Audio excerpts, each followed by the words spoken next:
I'm not sure. I'm not sure. He can only do that. That could pretty much. I'm only useful on the sea. Anyways, let's get going, and you guys make your way off. It is quite an uneventful 7-day journey through normal days of brightness and sun, and then some rainy days. It's kind of like it is now. You find yourselves along the sea for quite some time, and you begin approaching the 7th day of the week. And this is where we move to here. During this week, I will have taken some time to talk to you, get to know you, everyone except for Cecilia, because she's nowhere to be found somehow. I'll just have some chat, talk to Tempest about that beautiful axe, where he got it, the baker's daughter, about their parents. Time to do a bit of chit-chat. Yeah, you guys find yourself kind of just sidetracked a little bit with the journey and just kind of making sure that you're prepared and everything like that. There was some small chit chat, but it was mostly just kind of friendly chatter, not necessarily kind of getting to know one another just yet. But as the 7th day approaches, you notice that the winds seem to blow a lot colder. It's almost as if you've reached almost like a mountainside area in terms of weather. Your ship. Me panicking. Yeah. It's our idea. Just hang on to the side and look far off into the distance. Don't look straight down. Yeah. Look straight down. Why would we not look straight down? And I look straight down. Roll a Constitution saving throw. Me too. If you look straight down, go ahead and roll a Constitution. Hell Yeah. no. No, look off into the horizon. You're fine. But he looked straight down. Natural 1. Tempest, as keen as you are to the elements of wind and everything, you're not necessarily used to being this far out in the ocean for as long as you have. And as soon as you look down, he's never been out in the ocean before. that's perfect. Yeah, as long as you look down, and as soon as you look down, your sense of balance kind of goes off, and you just get super lightheaded, and instantly your lunch has evacuated. You have thrown up all into the sea. You've fed the fish, as they say. Yeah, that same dark blueness that you saw in his skin when he was. I take It a blanket out of my pack and just kind of throw it over him, give him a pat on the back, and then just scooch away to not lose my lunch. Yeah. As Cecilia is all panicky and stuff, I'll notice it and I'll just minor illusion the image of Waterdeep in front of her to be like, there you go, that'll help, no? What the image of Waterdeep is going like this. Yeah, exactly. What is happening? So yeah, it's not quite helping. And he goes, hey! If you're done playing around, look there. And as you look off, he points off into the distance, and you all see these gigantic cliff sides, just hundreds of feet that go straight up in the air. And on top of the cliff sides, you see evergreen treetops kind of cresting above the top of the ridge. And right to where he's pointing, you see a black monolith tower appearing just above the dark forest. He says, there, that's where we need to go. Prepare yourselves. Well, shit. Sure, I'm ready to get off this thing. I'm so ready. sure, it's big enough, but look at the location. You see Calibrax. You see Calibrax actually chuckle. And he goes, You know right. that's wrong. serious time.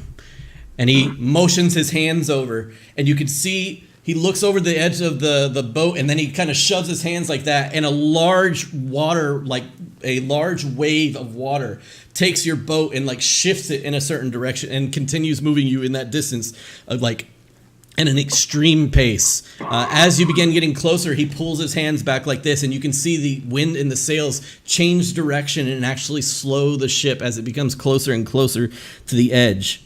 I throw up again. Yeah, it's not easy to kind of get it. So yes, you can. He points over and he's like, "There, right there. You see it?" And you look over and there's like a small little outcropping right underneath the cliff side. So you have the straight cliff side and then like a small little round outcropping. Not very big at all, but it's there.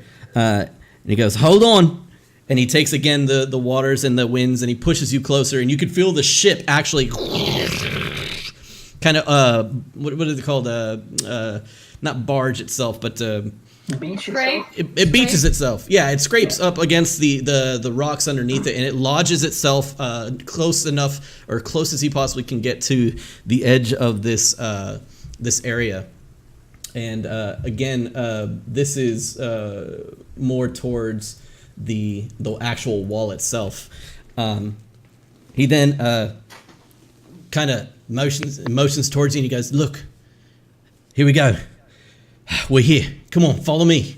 And he puts the gangplank down and he kind of makes his way into the water and he's wading and he wades in about chest high water up to the wall and he's kind of sloshing through the wall. And he goes, "Now, we're waiting for Romalia's signal. They should be up top by now. They said they're going to be sounding a horn whenever they're ready to go. At that point, it's game time." Red. I cast Mage Armor on myself. Okay, cool. Go ahead and mark Mage Armor down. So yes, you all approach the shores of this this area, and the wall itself is just almost like this black slate. Almost, it looks very similar to like a black slate, but it's not necessarily a slate. It's just because the water itself is like splashing against it, and the water when it splashes against it creates like this mist, and that's kind of covering your body, and you get like this salty sensation. So as you all are standing there for what seems like 30 minutes to an hour, you can see the mage Calbrax is just kind of putting his hand on the wall and kind of preparing. And all of a sudden, after about 30 minutes to an hour of waiting, you hear.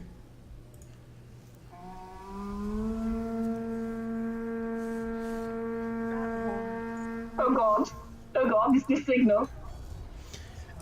And instantly, you can hear a charge of soldiers and swords and clanging metal from above this cliffside. You hear Calbrax, now is the time! And you hear him like make his motions against the wall and incantation. And as he does this, the wall itself begins to separate slowly, and in about a 10-foot high opening and about only 3 feet wide. Opening in the wall itself becomes clear. And he goes, "Go now! We don't have much time!" What's the marching Don't run, order? guys. Don't run, guys. What's the marching order? I'll go first. I'll run in first. Oh my god. All right, hold on. I'm on. visibly annoyed. Hold on. I'm visibly annoyed. See rich boy trying to go before me and just step back and go, no, after you. In character and out of character, visibly annoyed. Hold on. Let's get this. Don't let the guy who can hit things go before you. That's great. Yeah, into All right. the secret tunnel where you don't know what's going on. Okay, So- sure. Let's get a consensus of who's actually going. All right, so They Let want to me- go. They go. let me go objects and tokens. Okay, so who is going first? I am. All right, so first through the door is Aelin. Yeah. Okay, can you see your tokens, by the way, guys, as I can put see them? Okay. No. No, I know, No, just I'm- as I put them down. Oh yeah, I see Yeah, I that. couldn't see the thing. Okay, so Aelin, who's second? Be me. Probably. All right, then Tempest. I'll follow Very ahead then. annoyed, Tempest. Very annoyed Yeah. Tempest. Cecilia? I'll bring Or, up the rear. I'll go before. And I'll go in. I'm gonna Ca- be looking for traps right away. By the way. who's I'm picking just up the gonna rear? Go get some waffles. So 1 second, I'll be back. Okay. Aya is bringing up the rear with Bax. Alden be in the middle as well. Shield out. Okay. Patty would be right in front of me. Kalimbar and Katie right in front of you. All right, so if this is what we're looking at for marching order. Okay, so you all enter the cellar. In the cellar,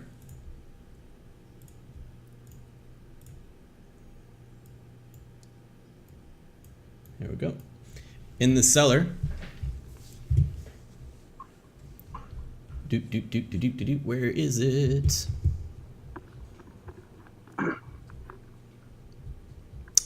There it is. Aelin, as you enter the cellar itself, the cool breeze and mist from the outside area is blowing inside, and you can feel it kind of hitting the back of your head as it sprays in. And you hear drip, drip, drip from water dripping in through the stalactites and dripping in from the area that you just came in. That hollow sound then pierces the silence in this cave. Stale air fills your lungs as you take to it. A large, unworked stone column holds up the ceiling. So right here, right there is a large, like 10-foot wide column of stone that reaches from the floor to the ceiling. Stout stairs leading up hug the left side of that column, while a 5-foot high ledge, and that is this thing. Yeah. That right there is a 5-foot high ledge that you can't see anything past. Past the 5-foot high ledge is just darkness. To the right of that, you see another staircase that leads up to a stone door. All right. Be careful, Aiden. Kaldrax sounds like the type that would lay some traps. Now, the only light that is entering this area is the entrance, because there is no actual light in here. The entrance is really your only source of light, so you're getting a barely dim sight of what you see now. Okay. Especially being that you're human. Or half-elf, I guess. I have dark vision, yeah. So your dark vision, your dark vision will give you what you see here with no problem then. Yeah, alright.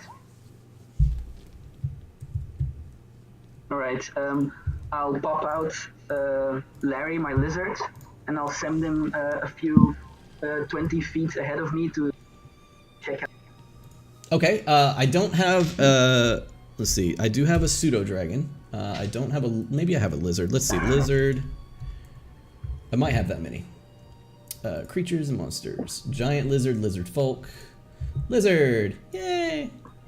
Perfect. Alright, so I got a little lizard for you. Yeah. Where are you sending him? About 20 feet in, near the stair. This first staircase right here? Yeah, the first staircase, and I'll have him look up. There's something there.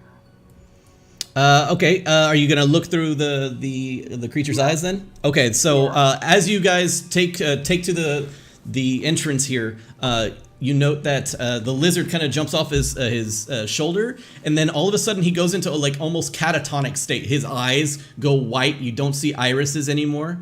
It's just white, and he kind of holds onto the wall next to him. Yeah, and I'll be like, I'm inside Larry right now. Just hold on for a few moments. Oh, dude, that is gross. Go ahead and roll perception for Larry. Alright. Oh, that's the next one. Awesome. Oh god, this campaign's going great so far. Larry is actually so small that he's having a difficult time seeing over the steps. Okay. From his position. Alright. I guess I'll go. Alright. Everything seems clear. And I'll come back out.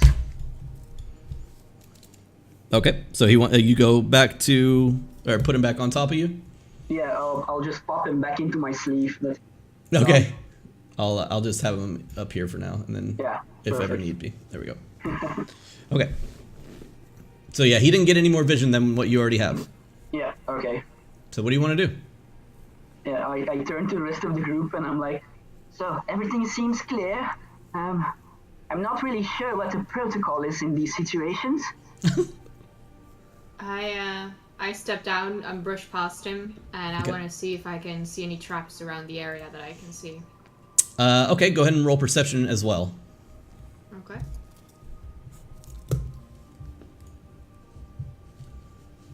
An 8 again. Wow. Okay. That's 2 8s in a row. So again, with the same as Wait, is perception not investigation because I'm looking for traps? you're perceiving, trying to actually visually see the traps versus inspecting whatever you see for a trap. So you do not visually see any traps. There's no hang wires or ropes or anything like that that visually depict a trap. All right, Would it help with a little more light? Yes. it would. I don't have dark vision. I turn on a torch. Okay. So yeah, being that you're in the back, it's probably not going to be that much help. If you want to move up, you might want to. Yeah, I'll move up. Okay. So yeah, she has a torch on her. She can now see 20 I have feet. to shimmer if it's only 3 feet. I have to go by you guys. Yeah, With all the she backpack and crap. you feel a little bit of heat come from the torch, and she's kind of like trying to squeeze it by everybody without burning you. But yeah, she can see 20 feet, 20 feet. You do see the upper side of the staircase, which would be like maybe here. Okay. Can I go to the ledge that's 5 feet? Because I'm taller than 5 feet, so I could see. You sure are. over there. So you want to go over there? Yeah. Okay. So yeah, you move on over to that side, and as you do, the ledge that you see, you can now see completely over it, and you can see out pretty much this whole area. But as you do make your way around that corner, you do see a group of skeletons that are just clamoring together in the corner as they were just kind of looking down at the ground and kind of shaking uncontrollably. And as they were shaking uncontrollably, you hear like the sound of like bones gnawing together. And one of them immediately sees the light of your torch and looks up like this. I need everybody to roll initiative. Yay! No. Guys, Yes. I think we might be in trouble. That was fast. I would normally say everything is fine, but I cannot see. Well, I have my lantern out. All right, so we're gonna go down the line. Oh, is it easier if I just roll perception initiative in the roll 20 to get automatic? It doesn't matter because I'm gonna go by names. I'm gonna ask for alright. it by name. I'm rolling a person. All right, so Bax, what is your initiative? 13. Okay. Let's see. Cecilia, 19. 19. Aelin. 8. Tempest. 8. Kalimbar. 18. 18. Katie, is she back yet? Yes, perfect. Yeah, I am back. I've been back. I just turned off noise. No problem. 13. 13. Yeah. All right, let me roll for some skellies. Please roll low. Please roll low. Rollo. All I have a right. DM question when you're ready. Ask away while I'm preparing here. I have divine senses. That means in the presence of a strong evil registers on your senses like a nauseous odor. Yep.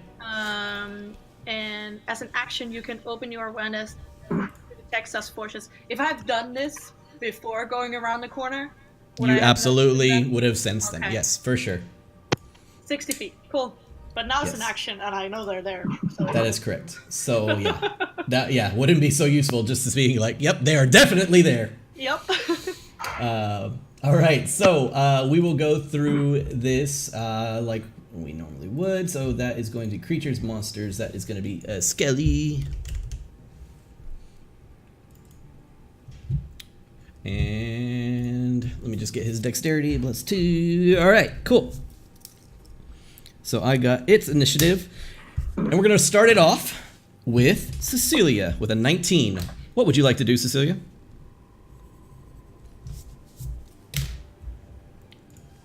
I think you're muted. And yeah. Oh, you're muted. Sorry. Sorry about that. I was unwrapping and I was like, oh. I'm gonna hold up against this rock formation. And Okay. I'm gonna wait for my teammates, the rest of the group, to move past me, Okay. and for the skeletons to come. Okay. So down do you or want to hold? go. Do you want to hold an action? Do you Yeah, want to? I'm gonna hold just regular 2 attacks with my swords. Okay. So if they are within melee range of you, then you attack. Yeah. Yeah. Okay. All right. So you're gonna hold your action and you're gonna snap up against this wall here. Yeah, stealthily just. Do you want to use an action to try and hide?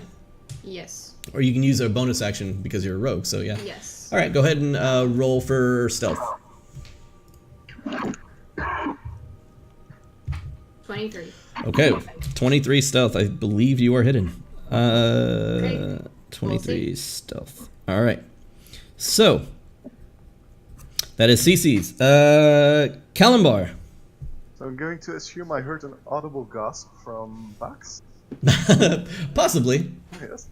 And then I'm seeing what's the matter. I'm going to move up, see if I can do anything. So I'm going to take my full move. Okay, so in I guess my homebrew-ish, the way I rule it is if you move through another player's space, it'll be double movement. It'll be like hard terrain because you guys are all squished inside of this like 3-foot wide gap at this point. So to get through somebody, it would just be 10 feet instead of 5. Alright, But- this is 10, and then 5. For me, you would assume that I'm like in here against this wall. Yeah, I'll I say you're wouldn't in be that blocking space someone. versus that space. Yeah. 15, So I'm not rough terrain right now. No. For real. No. 20, 25, 30, 35. Like right on the edge of the stairs. Oh, okay, Okay. move here. See what's going on. Moving forward, seeing, possibly catching a glimpse of something moving. You know what? Roll me a perception check to see if you can see maybe the corner of that one. Let's see, my perception is. No. That's an 18. 18? Yeah, for sure. You see the corner of his arm, and you see like a sword in his hand. Then I'm going to just. I'll quickly give directions. Something's moving up here, and I'll draw my sword in addition to my shield. Okay. Do you want to prep an action or anything? If something moves up to me, yes, it's going to get Okay. good shift. All right. So same thing. The skeletons, or I'm sorry, the 2 that went ahead are prepping an action just in case anything jumps up in front of them. They're gonna smack it. All right. Next up, Skellyman. Damn. I rolled pretty high on their initiative here. All right, so the first thing this first skeleton's gonna do is going to attempt to jump down and hit Bax. I'm gonna roll a dexterity check to make sure he doesn't fall on his butt.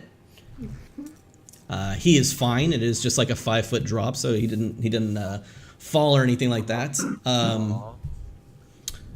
Let's see. This one is going to. Yeah. Okay. So these aren't too smart of creatures. This one is going to try to attempt to drop down on top of that same area. Once this one attacks, because this one is going to essentially just drop down and go for a swinging strike on Bax. So this one's just going to go for a regular attack. With a natural 1 as our first enemy hit, does not hit. This is just going to be straight natural ones from now on. Yep. Every roll in this campaign.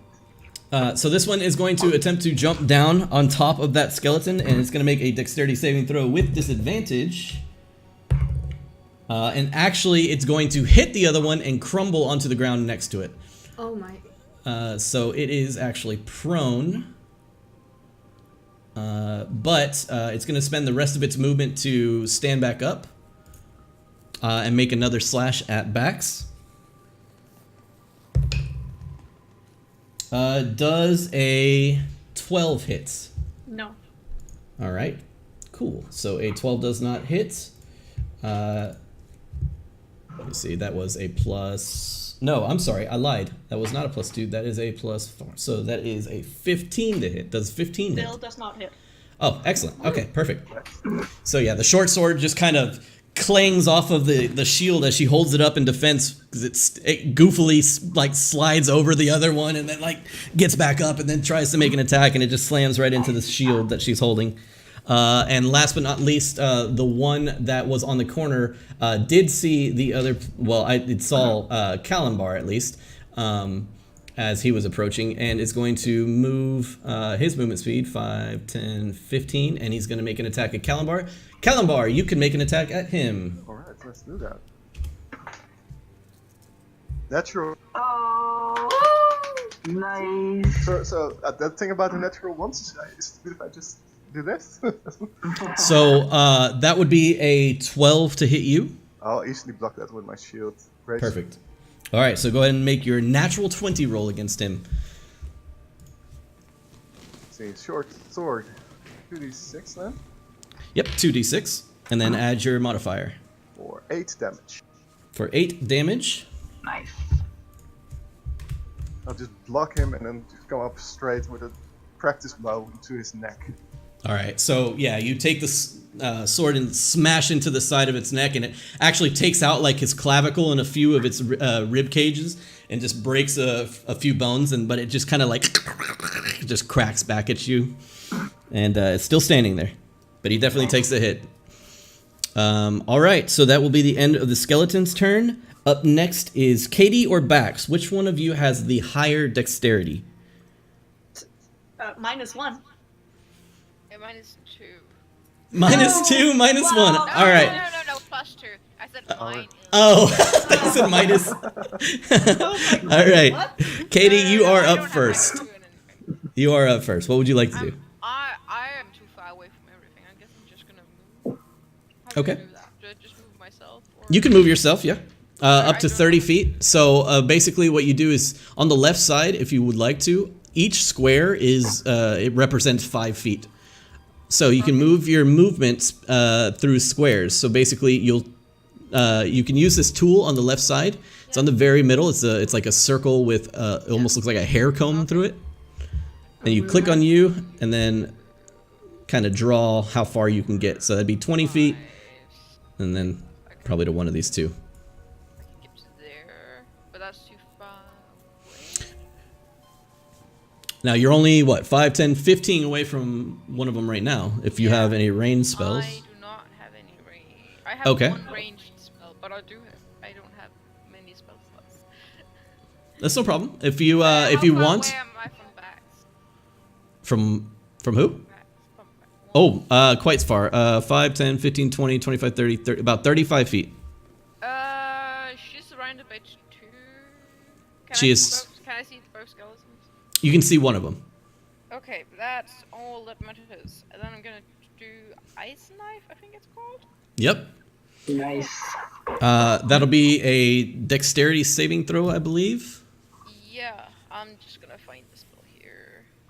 Yeah, 1 action, and then 60 feet. Yep. Wait, yeah. Make a range spell attack on hit. That's So you make your range spell attack first. So go ahead and roll a d20, and then you're going to add your spell modifier to it, or all your spell bonuses to it. natural 20. Jeez. All right. That's how we roll. All right. I've done this spell before. It's fantastic. All right. So Ice Knife is a 1d10, so you can roll 2d10 now. Yeah. Nice. I'm just gonna find my D10 then. That's the weird one, right? They are. Yeah, that is the weird one. It's Yeah. the yeah. So yeah, roll 2d10. Yeah. 4 plus 7, that's 11. Okay, so 11 damage on the initial hit. Yeah, and then the target and each creature within 5 feet must pass a dexterity save. I take 2d6 cold damage. I'm sorry. So the way this works I thought it was is just the enemy. nope, it is definitely AoE. So the way this works is because it was a crit. Also on top of that, there is more ice involved. Oh, So you will need to make a dexterity saving throw. I made one for the skeleton. One of them was 12. Does that save? what does this say? It should be your spell save, which is in the top middle of your spells. Yeah, just 1 second. I'm just gonna find the spell bar. I don't think no. My spell save is 14. Okay, so that one does not save. And this one rolled a natural 18, which does save, but it only takes... Wait, do you target my 6 damage. No, it does not take half damage. So it actually completely dodges the blow. It's a first level spell, so it's... Oh no, it does take half damage. It says the target and each creature within 5 feet of it must succeed on a dexterity saving throw or take 2d6 cold damage. So it... I thought it said on fail. Alright. Then I must have made the So wrong spell. the 2d10 damage goes through on the first one, but he did not save on the initial dexterity check. So the full 4d6 cold damage Shiz. goes on to him. So you may roll a 4d6. Yeah, I have exactly 4d6. It was meant to be. 12 plus 2 is 14. 16 damage. Oh my gosh. All right, so 16 damage goes out, completely decimating him. Bad time to be a skeleton. Yeah. I see her hold the ice knife and I... Oh, nice technique. This one saves for half damage, which was 8. And Bax unfortunately does not save with an 11. Ooh. Oh shit. So Well, that's the first death. roll no you roll a separate 2d6 damage on her as each individual 4d6. 4d6. Oh, thank God, that's not as bad. It's good. It's still a lot. Whoa. 9 damage. That's not bad. So you only take 9 damage. Yeah. Okay. Are you okay? So Am I gonna use my everybody- bonus action as well?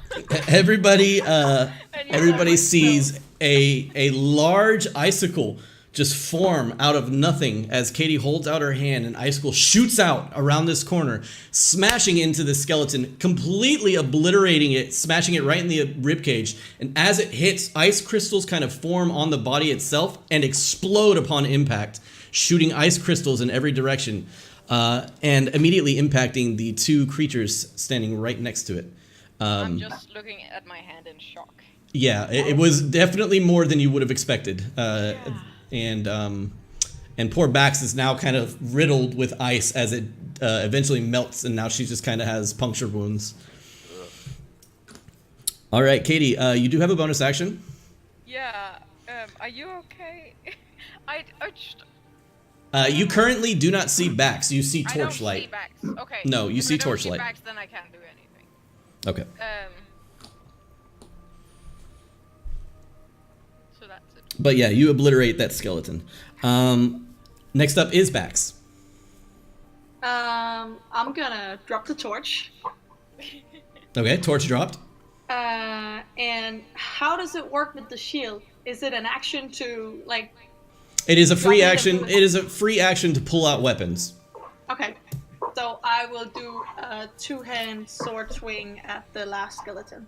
Okay, so you have your sword and your shield together as you drop your torch that you were just kind of holding with your sword. Drop your torch, swing the shield around your back, and then make a 2-handed strike at the skeleton. Go ahead and roll me an attack roll then with 2 hands. What is this game? 100 natural 1s and 100 natural 20s already. Nice. It was meant to Bravo. be. Nothing. What the frick? All right, yeah. That's crit damage. Nice. So that is a 1d10. You may roll another 1d10. One more. Yep, one more. That was 2. Just 1. There we go. Okay, so we'll take the 2. So it is 11 plus 3, which is 14 damage. And that one itself, because of the ice damage that you saw, like immediately like start taking chips, it like busted part of its skull, like the ice took part of its skull away. You immediately just get angry as you've now been riddled with ice yourself. Take your shield, swing it around, and come down with a hard swing, just taking all the force of the sword, just buckling the skeleton as it swings through. It doesn't even like smash or like cut through it. It just smashes it on the ground basically with that much strength, causing it to just fall into a pile of bones. And then I would move. Okay. Can I? Is it a free action to pick up the thing again, the torch?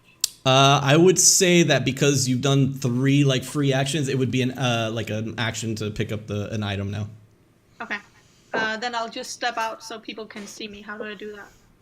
Just move. Just grab your little guy. I Oh, you select need something else. Yeah, go back to the top left and the little pointer. There you go. Okay. Okay. As she comes around this corner, you can see she's riddled with like cuts. Just small cuts, like she's taken glass shards to the face almost. And just shout, "There's one left," and that's the end of my turn. I know. Oh, really? Oh, really? Okay. Next up is Aelin and also Tempest at the same time. Which one of you has a higher dex? My dex is +3. Yeah, mine's a +2. Okay, so Aelin, you are up first. Right. I'll just move up and move past our druid and then go like, nice technique on that ice knife. And I see the skeleton fighting Callumbar and I'm like, oh. And I just pop a firebolt at it. All right, spell attack. Go for it. That's a 15 and 16 to hit. 16 does hit. Go ahead and roll a 1d8, I believe. No, 1d10. 1d10? That's 5 fire damage. 5 fire damage. Okay, so Yeah. literally just enough to kill him. So what's Okay, yeah. how do you want to do this? This last guy. I just popped it straight in the head with my finger, and my fingers just light on fire, and I just go like, pow! And blast it in the head and shoot it off. So very cowboy-like. He just kind of pulls. He even kind of cocks his finger back. Yeah. Exactly. And a firebolt comes spinning out of his hand and right past your ear, Kalimdar. Perfect. And yeah, it smashes right into the skull, and it just bursts into cinder, and the skeleton like falls to its knees and then crumples to the ground.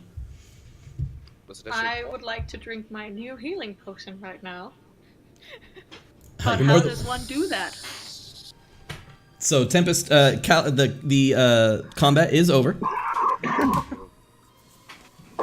I'll walk up to the rest of the group and just go. Ah, I guess I was not needed after all. I think you'll come in handy soon. These were simply sentinels. We could expect much worse to come. Yeah. Are you alright there, Bucks? Yes. I would like to drink my healing potion, but I do not know how. You drink your healing potion and just go ahead and roll 2d4 plus 2, I believe is what we come up with. Yeah, we're doing 2d4. Wish I had my DM screen. I always have my DM screen that has all the potions on it. 2d4. That's... Tjonga jonge. That was 3. That was 3d4. I need Slash- to figure this thing out. Slash roll 2d4. Oh my gosh. Oh, there we go. Alright, so that is 10 hit points back to you. Yeah, I'm gonna walk up to you and give you my healing potion and say, I'm sorry, I don't know what I'm doing. Alright, so What's you that guys... do with dice? I think so. I'm So you sorry. guys are now in this cavern. There are those dead skellies kind of at your feet. But you do see, like I said, you do see a set of stairs off to your right, a set of stairs to your left, and backs. You have noticed maybe a few pathways that you can go down as well. Alright. With a flourish, I'll put my knife away. Okay. I That guy. like to go there. How does one indicate? How do I do the indicator? Don't after this is the thing. So I don't really like Hold the button. I don't really like battle maps after combat because it really slows down. Like, oh, I want to go over here, I want to go over here, kind of thing. Yeah. Just tell me what you guys want to do, and we'll do it. And then once the next battle map comes up, I will pop it up. I'm gonna get out of hiding or stealth mode, whatever. I'm gonna move up the stairs closest to me. I'll Yeah, follow I right was behind gonna go over to the edge and actually look what was up there. Okay, so there are two entrances as you walk up the steps, and one entrance kind of leads off to the left, and you see like a pinkish purplish hue kind of coming from that area. It's not super bright or anything, but you do see a glow. Where? To the left whenever you walk up the steps, so like on this pathway. Okay. So you see a bit of a glow when you walk up towards it. The middle one, you can kind of see through it. It is quite dark, but it kind of just comes up to a turn. And then that's pretty much as far as you can see when you look through it. And what about the last step? If I go up just here and just look. Yep, so as you walk up to that the steps right there, you can see a door, and on that door, you can see a large skull that is carved into it. To the door. And I'm gonna check and see if there's any sort of lock on it. You want to go up to the door? Okay, so you go up to the door and you see this large skull. Do you want to inspect it to see if it's locked? No, I want to see if it's trapped. Trapped. You want to inspect for traps? Okay, go ahead and roll investigation then. If you would give me a few minutes, I can magic detect evil magic on it. Okay, sure. I'm gonna look at it though. So you kind of reach in with your thieves' tools and then kind of back out as he says it. I'm gonna let him open it, but I'm still looking around if I can detect any sort of trap contraption on it. Go ahead and go if you want to stare at it for a second. Go ahead and roll investigation then. I just did. 19. I lied. It would actually be an Arcana check. Okay. A 9.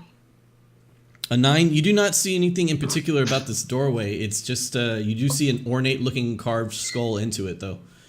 Yeah, Okay, I'm gonna step back and let him move through if he wants to see it. All right, Alien, what are you doing?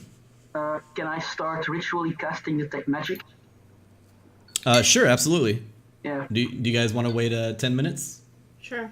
I say, just give me a few minutes. We can check This out these one? passages here, right? This You won't can take if you'd too like. long. I would have picked up my torch again. Okay, cool. Yep, you can put the torch in. You can like put it out and kind of put it back in your inventory if you'd like, or you can keep it out. It's up to you. No, I would keep it out. Okay.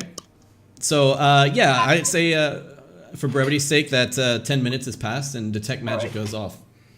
As Take a look at the lock. So yeah, as you walk up to the door, your detect magic definitely glows. You see that the skull itself is glowing blue, and you realize that there's definitely some kind of arcane trap here. And it would be, let's see, what is it? Necromancy magic. Oh. Well, good thing you didn't touch this lock. It is necromantic energies. Do you Figured know as how much. to stop it? Well, not really. Aelin, go ahead and roll me an Arcana check, please. Perfect. That is a whopping 11. 11. Unfortunately, it's very arcane in nature, so much so that you're not sure exactly how it was set. You do know that it was necromantic, and you know that there's something there for sure, but how to actually disarm the trap or get around it, you're not exactly sure. You do know that it's there though, and there is a possibility of disarming the trap. Okay. You can could always- maybe disarm it. We can always try one of the tunnels and see if we can go around. Did I find anything in there? Like when I took a chance to look around. Are you gonna go down the left hallway or the right hallway? The bottom one, the left one. Okay, so you go down the left hallway, and as you enter this room, you can see again, that aura of purple and pink begins to shine brighter and brighter as you approach.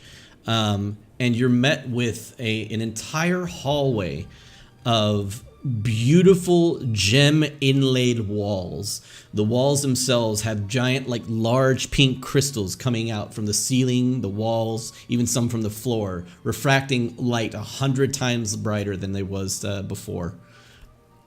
Right, I'll simply report that back. Beautiful Okay. crystals over here. I'm gonna follow him in.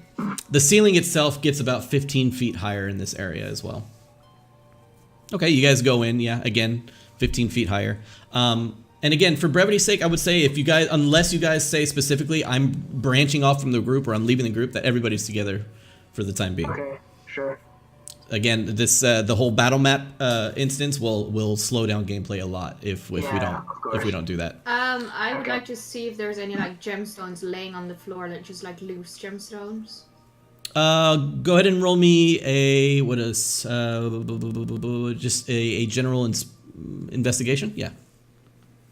Do these stir and detect magic? 21.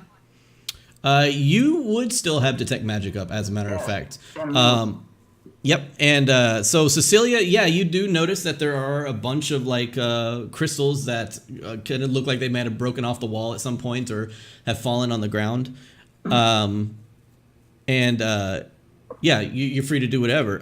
Aelin, as you walk up behind her, the room that is glowing pink and this beautiful hue of everything is almost so bright that you are unable to see much past it. Your detect magic spell is going off like an insane amount.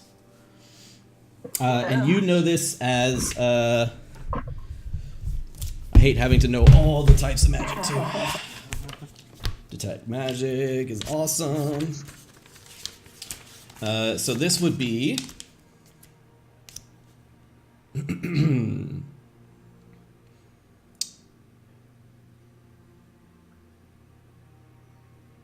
Conjuration. Conjuration. Alright. All these crystals are quite magical, everyone. I'm gonna back away from them.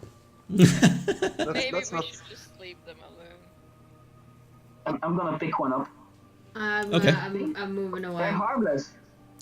As he says they're harmless, Aelin, go ahead and roll me a charisma saving throw. Perfect. Look, they're harmless. I've already moved away. I don't even see him touching that again. That's fine, that's fine. You can totally I'm back already off. done. You just see this Perfect. flash of light. If he's dead, then oh shit, where did he go? That's a 12. Well, that's What did you roll? 12. A 12 is exactly what you needed. Yes. So as you're like, it's nothing, you immediately flicker out of existence and then whoosh, flicker right back in and you're like, Whoa! and drop the crystal. That was unexpected. Oh, you didn't discover a new trick just then? I'm going to pick it up with my mage hand, Okay. and I'm like, maybe we could... Did I see anything when I flickered out? No, I would say you still had the same vision, but roleplay wise, your character flickered in and out of existence for a second, and you're like, ah! Okay. Is it possible to move through the space without touching the crystals? Yeah, I'm just going to hold it up with my mage Yeah, hand. I would say there's a pathway that kind of leads through it that's less inlaid with crystal, sure. Have we completely given up on the door? No, we're going back. I think I'm gonna take a peek in the last hallway just to see what's going on there. Okay, so you make your way down the hallway. If I can And- make it through the gap, I will. No, yeah, you got plenty of room. It takes a little bit of finagling, but you can do it. But you make your way through, and you notice that there's a lot of water in this room. As a matter of fact, there's like a puddle of water that lays close to like the center, a little bit off of the center of the room. You do see like a stalactite that is a little bit larger, like near the center, that kind of maybe created this puddle. But nothing that really seeks anything out of the ordinary. And since you're checking it out, go ahead and roll a perception check for me. Perception check. Performance perception.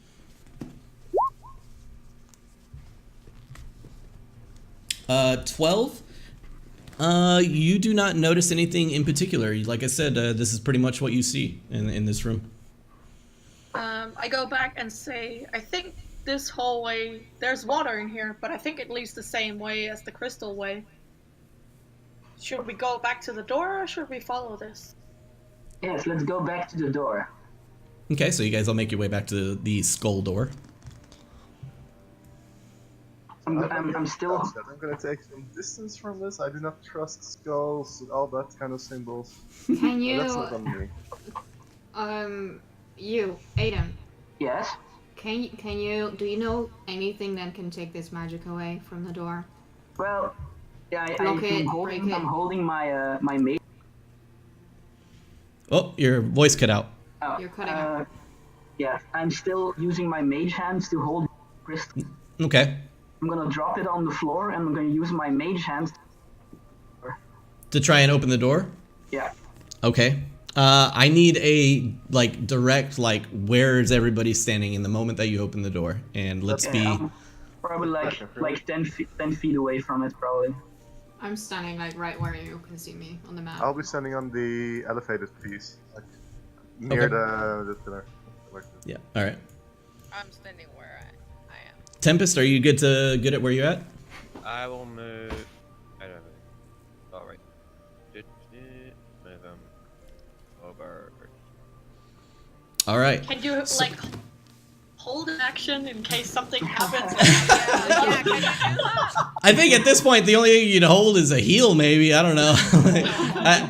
I don't know. But as soon as your mage hand reaches for the door, I need your. Let's see. Blah, blah, blah, blah, blah.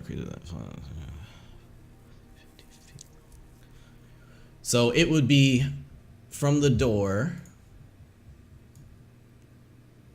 Literally just enough to hit you, Aelin. Aelin, go ahead and roll me a Constitution saving throw.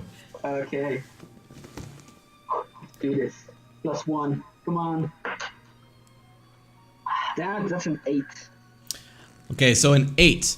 As you reach out towards this door with your mage hand, and the mage hand begins to try to fix it and move with it and try and figure out what's going on with it, the eyes light up in a purplish manner. The eyes stare down, and out of the stare come like a laser almost of purple energy as it looks up and arcs its head like this the lasers come out about 15 feet and arc straight up into the air. And for now, you failed it by how much? I was 8. 8? You get 1 level of exhaustion. Okay. it's So like- it goes over you, and you expect it to do like and then like as you're breathing, like your body gets a little sluggish, and you're like, oh, I don't feel so good.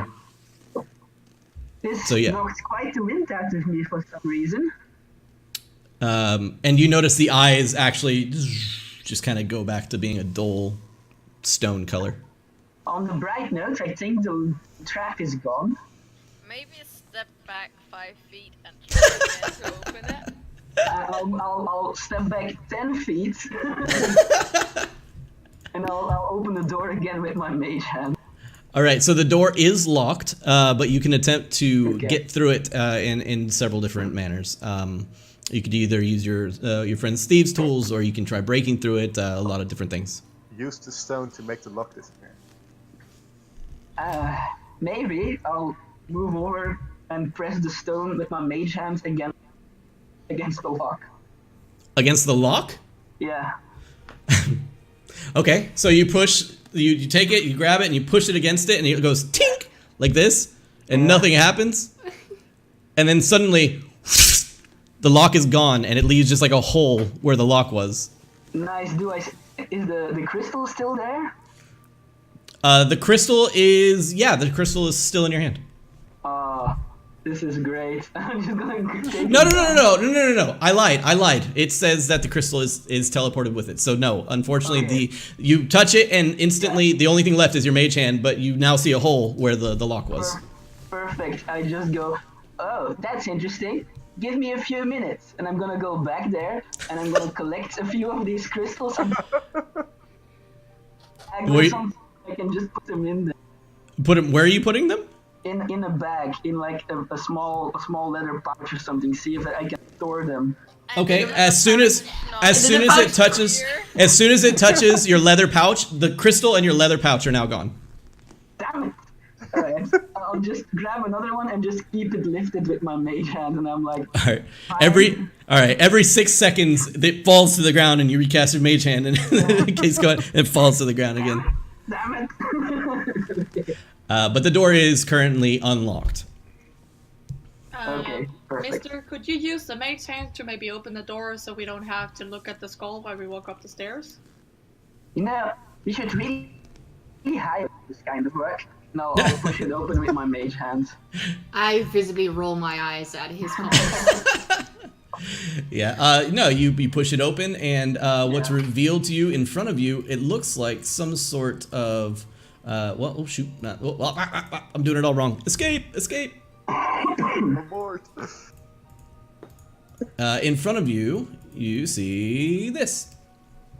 What looks to be a set of jail cells. Did we get the guy for where to go?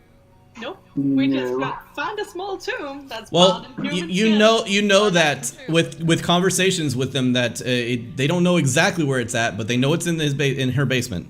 Yeah, Okay, in the well, basement. I guess a jail is sort of a basement. Well, yeah, but would you keep a totem in a fucking basement Dungeons and cell? maybe there's a dragon. I don't know. Let's hope not. This seems more like a house thingy, because there's actual housework and not just random Yeah. caves. Okay, so what are you guys doing now that the door's open? As well, I can send Larry along again. If you get. I'm moving up the stairs. Okay, so you move up the stairs, and as you enter, you can see that there are doors for jail cells. It's not like bars. So each door itself is a like a large, not steel door, but a metal door, and it's been like long rusted. So it looks like it hasn't been used for quite some time, or is it just that it's been there for some time and it's just aged?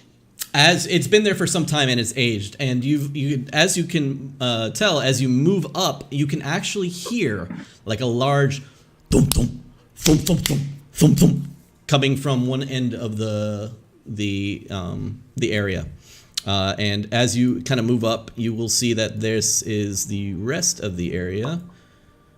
That's not what I wanted to do, but I'll do it anyways. I'm gonna.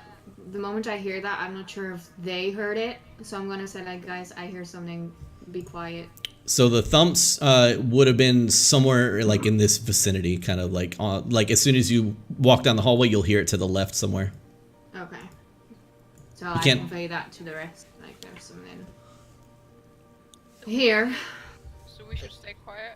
Yeah, I stealthily move forward. Okay, Oh. go ahead and roll stealth. I'll give Is her. everybody gonna be rolling or going through quietly or? No, I'm gonna Yeah. stay right here. Okay. Very quiet. 25. I'm gonna try and stealth. Okay, Yeah, everybody go ahead. that is going to be trying to stealth. Go ahead and roll for stealth. I would like 15. to. 25. I would Okay. like to give a tiny gentle tap on Tempest's shoulder and say, "Come on, this is your time to shine." And I'll cast guidance. So you can add a d4 to that. That Okay. inspiration thing, what could you use that for? Anything, literally any roll. Okay. Was that on me there, the guidance thing? I Yeah, it wasn't you, Tempest. Oh, How possibly could I? perfect. There was different ways to use that. Use that. Two different Yeah. ways. You can roll advantage, or you can give yourself a D8 after you roll the D20. Okay. I don't know if I should use it now because I only rolled 11. So it's not good. Yeah, I rolled As an 11, I, but that D4 puts me to 14. Okay, so Temp with 14, Katie with an 11. I'm I'm gonna on stay with the 11. Okay. Galen with 15. I'm one single point above Cecilia. Natural 20 on a 26. Damn. So I'm just completely silent. You've You don't hear outrogued my the feet. rogue. What the fuck, dude? All right. Bax, you said you were standing call back, Bax. like outside of the hallway. Like I'm staying at the bottom of the stairs, just Right, waiting perfect. for stuff No to problem. happen. Yeah, no problem. You got the torch in hand and just kind of waiting. Okay, so you guys are all stealthy, and you guys want to walk through this area. Yeah, but before I even move to the left where I heard that sound, I'm gonna see if I can see any traps along the way. Just what, yeah, I don't know, could make noise to attract what is making noise and like is an actual trap. Go ahead and roll perception so you can get the direction or possible location of the noise. Perception. Yes, ma'am. Okie dokie. That is to 22. That is a 22. You know for sure that the noise is coming from this jail cell right here. Okie dokie. And yeah, for traps, just anything. Where are you looking for traps? There's plenty of doors here. There's Just places. this hallway, really. So are you going to go like through where we're every gonna- single door, like checking for traps, or just like the location? No. Like, hold on. I'll do like this. Just like when I want to walk here, I want to see if there's like any like trapped wire or. Okay, yeah. Go Because ahead I and can roll look investigation. This far, so I want to see if there's Sure. any. Roll investigation. Investigation. Yeah. Give me 21. Yeah. You do not see any traps whatsoever on the floor, or on the Okay, ceiling, good, or in good. the area. Okay, good. So I convey to the guy, Aiden, that's Yeah. standing behind me. Aiden, there is definitely something in the third jail cell, right to the left of us. Very, very well. Very well. Sorry. Very well. Yeah. So And Cecilia, with that perception check, I'll even say that you hear a slight whimper to your right. like whimper. Mm-hmm. Okay. So you hear bang, bang, bang, bang, bang, bang, bang, bang, bang, bang to your left, but on your right you hear a slight whimper. And there's possibly something or someone crying, whimpering to my right here. What should we do, guys? Are there any windows or things? As far as I can see, this is just like a jail. It looks like a jail, really, underground jail. All right. I'd suggest ending that weeping by simply freeing whoever's inside. Yeah, we could. That would Go be ahead. Nice. Okay. Carol, do you open the door? I'll open the door if I get a go-ahead. Sure. So if you walk up to the door, I you take a notice. step back. As you walk up to the door, you notice that it is locked. But you can attempt to do many things to try and open it if you'd like. If you need any help, just let me know. I can try and break it if you want. I'm going to go with the first suggestion here. I'm going to prefer a nice, soft little tinkering of tools, I suppose. So, You're gonna try and break it down, or Cecilia, I'll just okay, Cecilia. Yeah. You Let's I want need me your, to, your expertise. first. Gotcha. My thieves tools, so I'll. So roll proficiency with your thieves' tools and dexterity. Wait, shit! I clicked it. Oh. That's fine. It works. Hey. Whoa! If that ain't open, I don't know. Holy shit! Okay, with a DC of 21. Wow. It's actually a DC of 21. You actually succeed. Nice. So Doesn't you- even break a sweat, I suppose. So It's you like, get oh, in there, and the lock is quite intricate for just being a jail cell. So you make your way in there and kind of click through it, click, click, and it kind of clicks, and then you hear as it just begins to swing open from you opening it. Okay.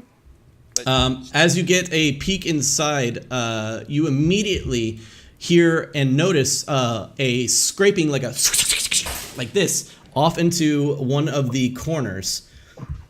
And as you look into the area, you can clearly see a tiny little pseudo dragon, and it's going. There was a dragon in the dungeon. I say, hey, little guy or girl. It just responds with a Where did you Can find? I hear it?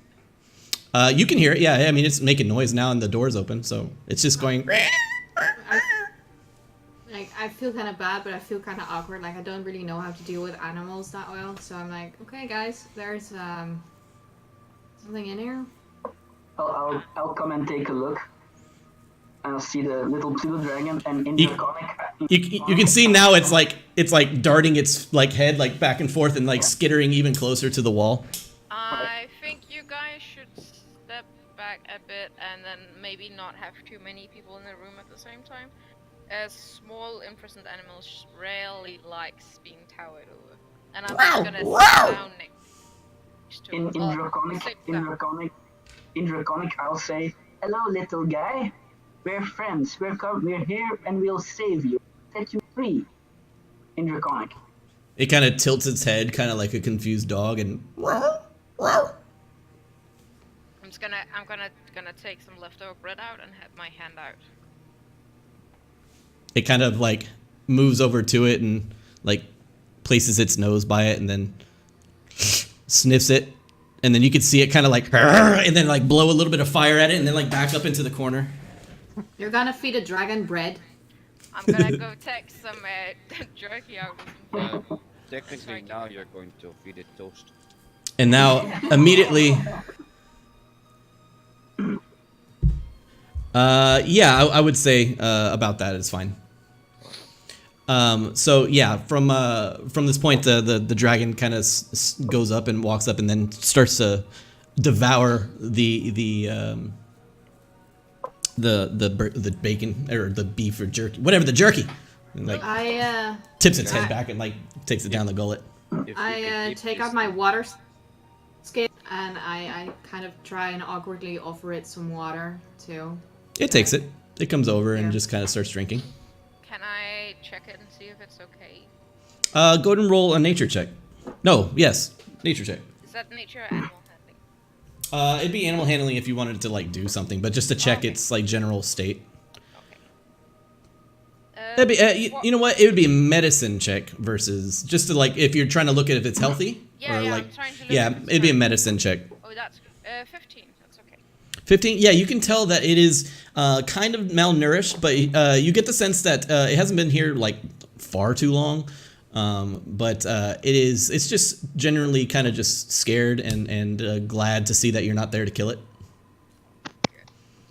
My character's not that smart, so he's kind of looking at this going, if we can keep the animal, we have a living toast maker. Like, we can hold on to this thing and have as much toast as we want. We'd never have to worry about that again. We have nothing to fire. Grilled cheese. I like the way you think, Mr. Tempest. Oh, thank you very much, rich boy. I'm just like, These people. why am I here? Why did I say yes? Why am I not here alone? Okay, Guys, did you figure out what was making the noise? Oh, yeah. I sure Like as hell from the did bottom not. of the stairs, still standing here with my Yeah, sword. you definitely still hear boom, boom, boom, boom, boom, boom, boom, boom. Rhythmic. I just start banging back on like one of the walls, just going do do do do do. You hear the banging like stop, and then keep going again. I'm gonna guide the pseudo dragon to my shoulder. Okay. I don't know, Yeah. how big is it? It's about the size of like a parrot or a small like chimp, like little monkey chimp. Yeah, I'm gonna just tell it that I'm gonna try and keep it safe and get it out of here. It goes "Row!" and then like kind of climbs up and like does like a little twirl around your arm and then climbs up onto your shoulder. It does like the whole cat like kneading like its little claws into you for a second before Biscuits. settling down. Yep. I'm gonna move forward to the cell that's making the banging noise and look inside.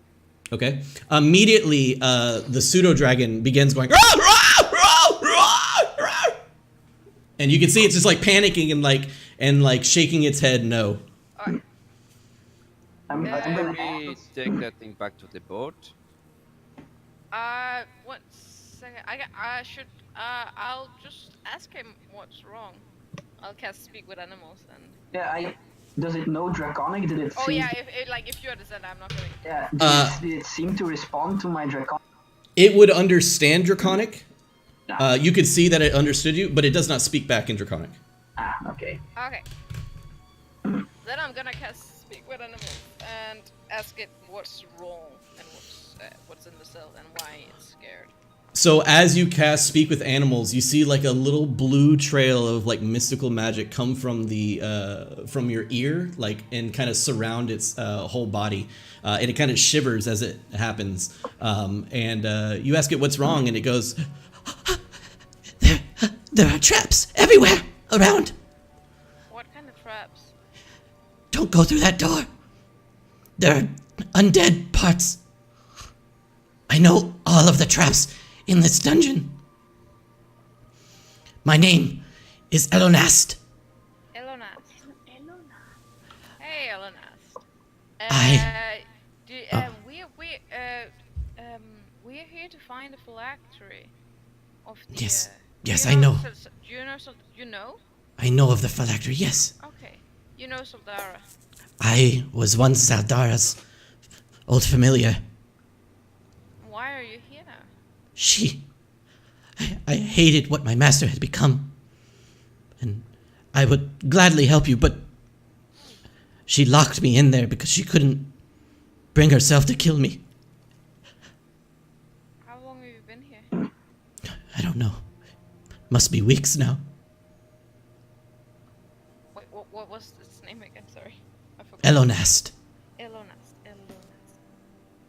Can you show us the way to her phylactery? We can help get her back on track. Yes, I can help. Do we just see her like screeching back at that thing? Oh yeah, all you guys see is all you guys hear is Eleanor says they can show us the way to her phylactery. Wait, Elonast? Yeah. It has a name? Yeah, this is Elenas. This is Soldar's old familiar. And they're gonna show us the way to the phylactery.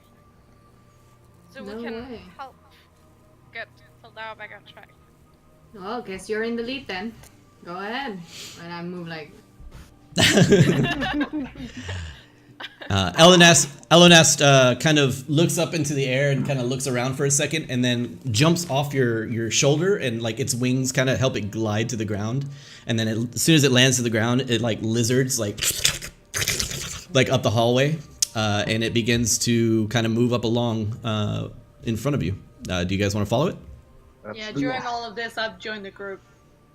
Okay, so yeah, you move up right behind him, and you see you hear you hear yet again your friend speaking a tongue of animals that you have no idea what she's saying, but you know what she's doing. I made a new friend. And Elonast begins to make its way up the hallway. Elonast kind of yells back to you and says, "Don't touch anything." I translate. Alright. How are we supposed to walk here then? Stealthily and very carefully. Alright. What she said.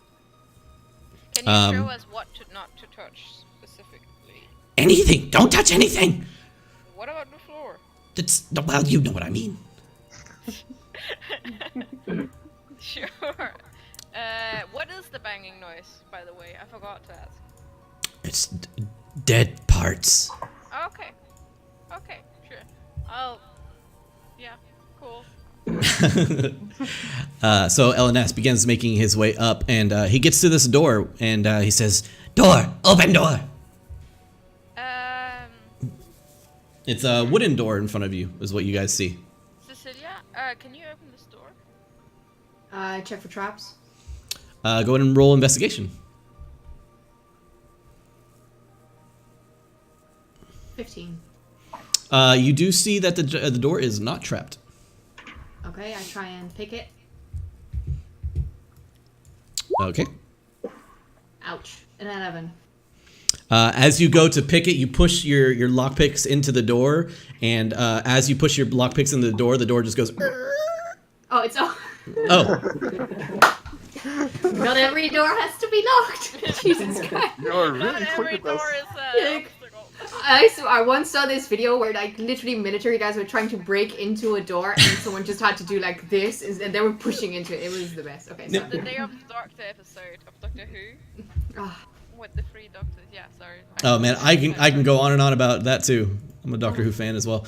Okay, so yeah, you push open the door and you guys all see an open chamber that has a grate on the ground, and Elagast he like says, don't touch the middle, don't. Touch the middle. I want to look at what the middle thing is though, because I'm very curious. Okay, perception check.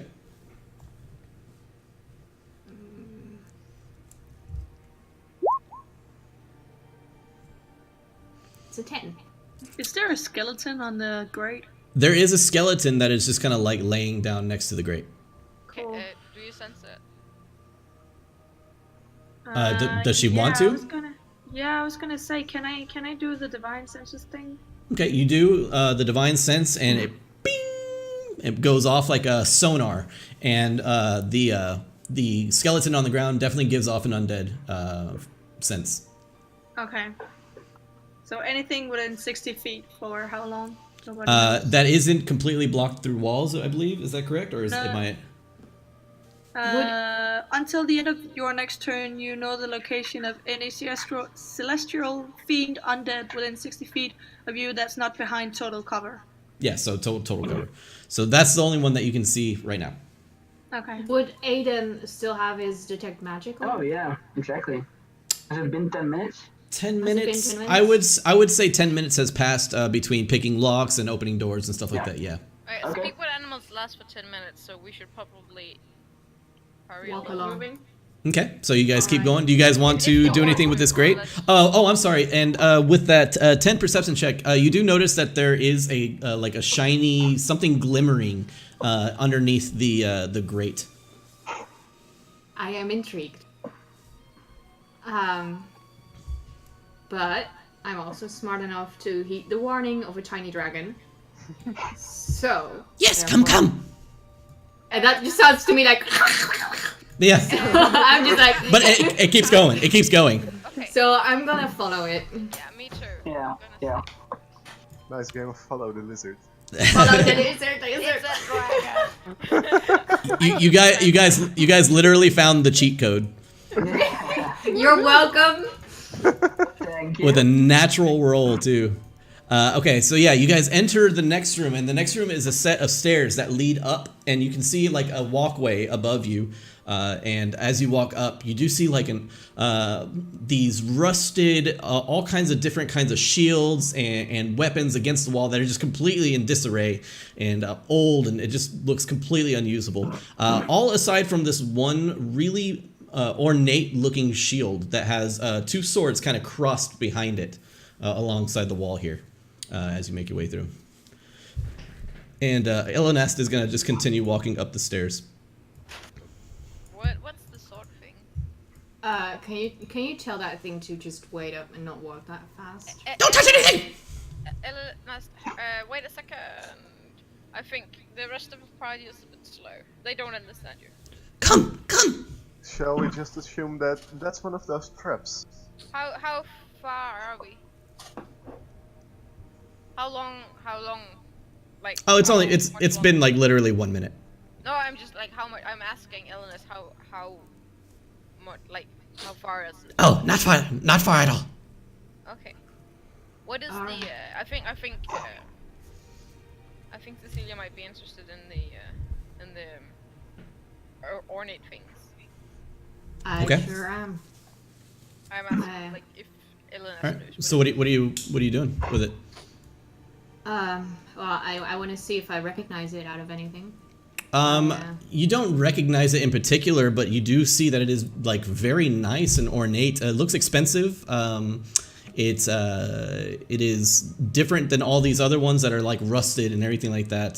The other ones are very unusable, but this one it does look ornate and usable. How big is it? Just like this big on a wall? No, or what do no. I would say it's just a little bit bigger than buckler size. So it's covers your arm and halfway down your chest kind of thing. Okay. I'm just gonna say, guys, the dragon said it's all trapped, so we should just. I know it's all pretty. We should just keep moving. This is so hard. You have no idea. Eleanor, is Come, the, open door. is the fancy stuff also trapped? Don't touch. Yes, everything trapped.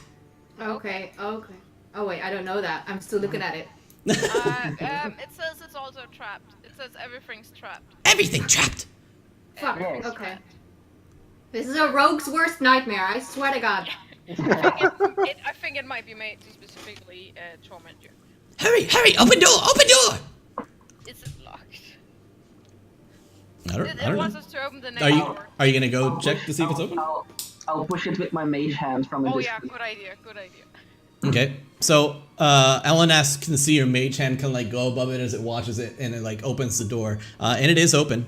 And as you push it open, you can see Elenas immediately skitter around the corner back to the right, and he goes, more undead. There's more in that up ahead. Get ready. Yeah, Elenas will tell you that he did see two large undead creatures like looming right around the corner, and let me reveal them to you so that you can see them.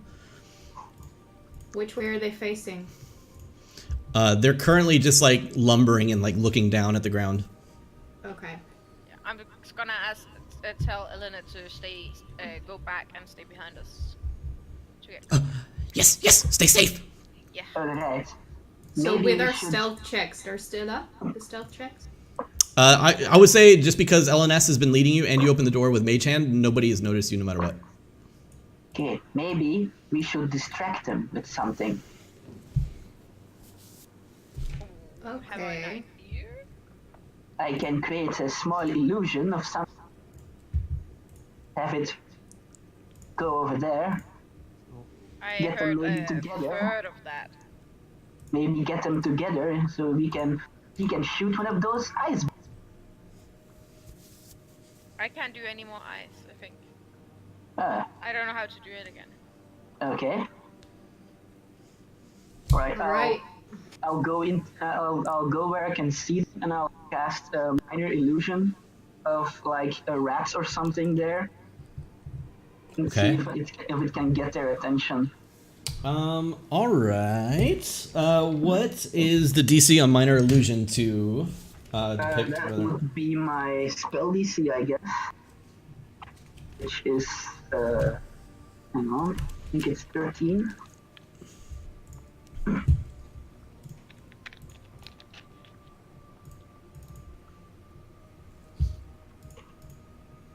13 you said, right? Yes, my spell save is 13. All right, and And let that's the me... intelligence. An intelligence check. Yeah. Well, we all know how intelligent undead things are. So the one on the right and the one on the left. Okay, well, both of them immediately take notice to this small creature that you would cast, and we'll just use Larry the Lizard Yeah. for like a token to kind of show where he's at. So where are you? What are you doing with it? I'm on the stairs, and I'm making it move. Try You're to making- go for it, yeah. You're making it move where? I'm sorry. And just moving it between them so they both try. Okay, I'll say they both move 5 feet to kind of get towards it. All right, and then I will cast my own ice knife. Fling at them. Okay. Yeah, well, I'll say for now they both make an attack at the image. Yeah, sure. That is, we'll say it's against your spell save to see if it kind of goes through it or if they hit or miss. Yeah, That sure. is a 13 to hit on the first one. Yeah, 13 is my spell save. Okay, so yeah, the first one immediately like through it and kind of swipes through it, and immediately he goes to like pick it up to like try and take a bite out of it, but he like picks it up and it just like dissolves in his hand, and he's I need everybody to go ahead and roll initiative now at this point, since they don't notice you guys are there, but at this point we're gonna go in through turns. Ah, Okay. All All right. So again, down the line, Bax initiative.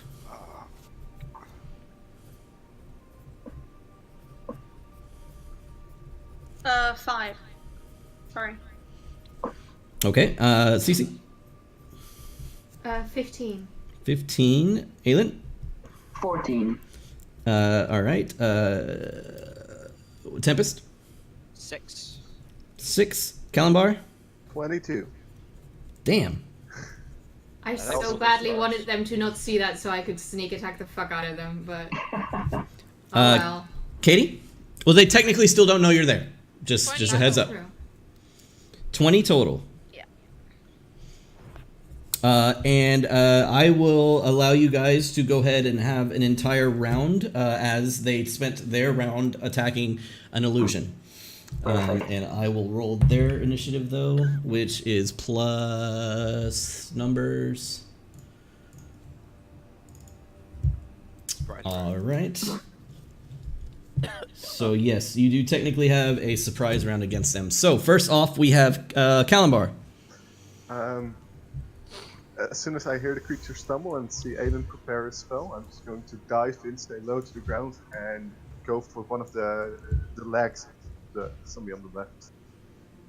Just gonna sprint past them, Okay. swipe for the leg. 15, 20, 25, 30. Yep, you just reach them. But I'm going to stay so low that I'm actually gonna slide on that slippery floor with a natural one. Okay. Our team has not rolled anything but natural 1s or 20s, so Yes. we're still on par. We're still on par. Yeah. So yeah, you go in there, and that last step was a little sticky, and you begin to like try and swing through the air as you're falling, and you kind of like stumble, but then like get right back up like nobody saw that. So just look cool, though. But you're now standing right in front of the ghoul, and the ghoul like looks at you going, and you can see the tongue like slither like a little bit off to the side, and like this like goo kind of flicks off the end of it. All right. Do you have any bonus actions you like? No, I'm going to prepare myself to get blasted. All right. Bonus action. Prepare anus. Got it. Yes. Caleb. That was Kalimbar. So next up is Katie. I'm gonna run up and do the primordial savage thing. I don't know. Oh, okay. That's the attack bonus. Yeah. Melee. So Go ahead and make a melee spell attack. Other one? Or how far can I get? 1, 2. Yeah, you can get right up to both of them. You have enough speed. You're like kind of right there. I just wanna don't get in the way of others. Can we stay in the same? I don't know. If we can. Over there. Yeah, you can go there if you'd like. Yeah, I can cover you. Move past me. Cool. Yeah, just go ahead and roll your That's not good. That's probably not gonna hit 10 total. 10 total. Unfortunately, does not hit. Yeah,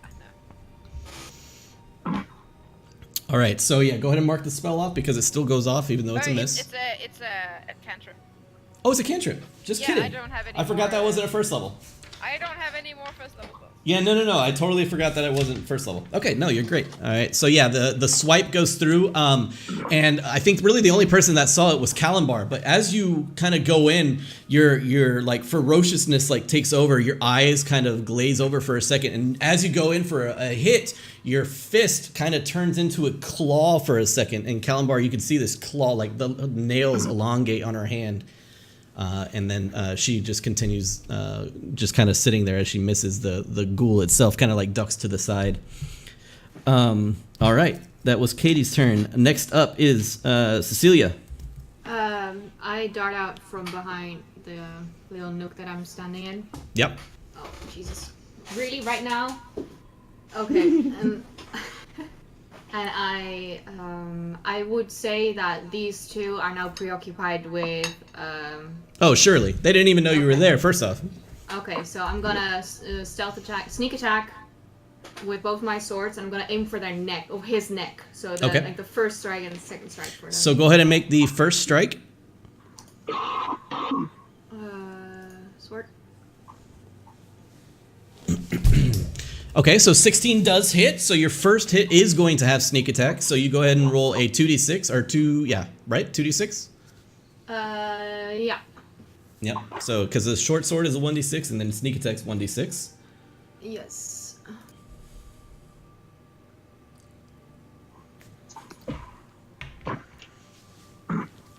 All right, so 5 points of damage go through, and you can make a secondary attack. Oh, plus your modifier. You're right. So what's your dexterity? My dexterity is 4. Okay, so add +4, so it's 9 damage 9. total. 9, Minus and 9. then the other swing with my right hand. Oh, my left hand. Sorry, I did it the other way around. Right. So the left hand would actually be without the proficiency bonus because you are not a dual wielder yet. So it's just -2, so it'd be a 7 to hit, and unfortunately the second one does not hit.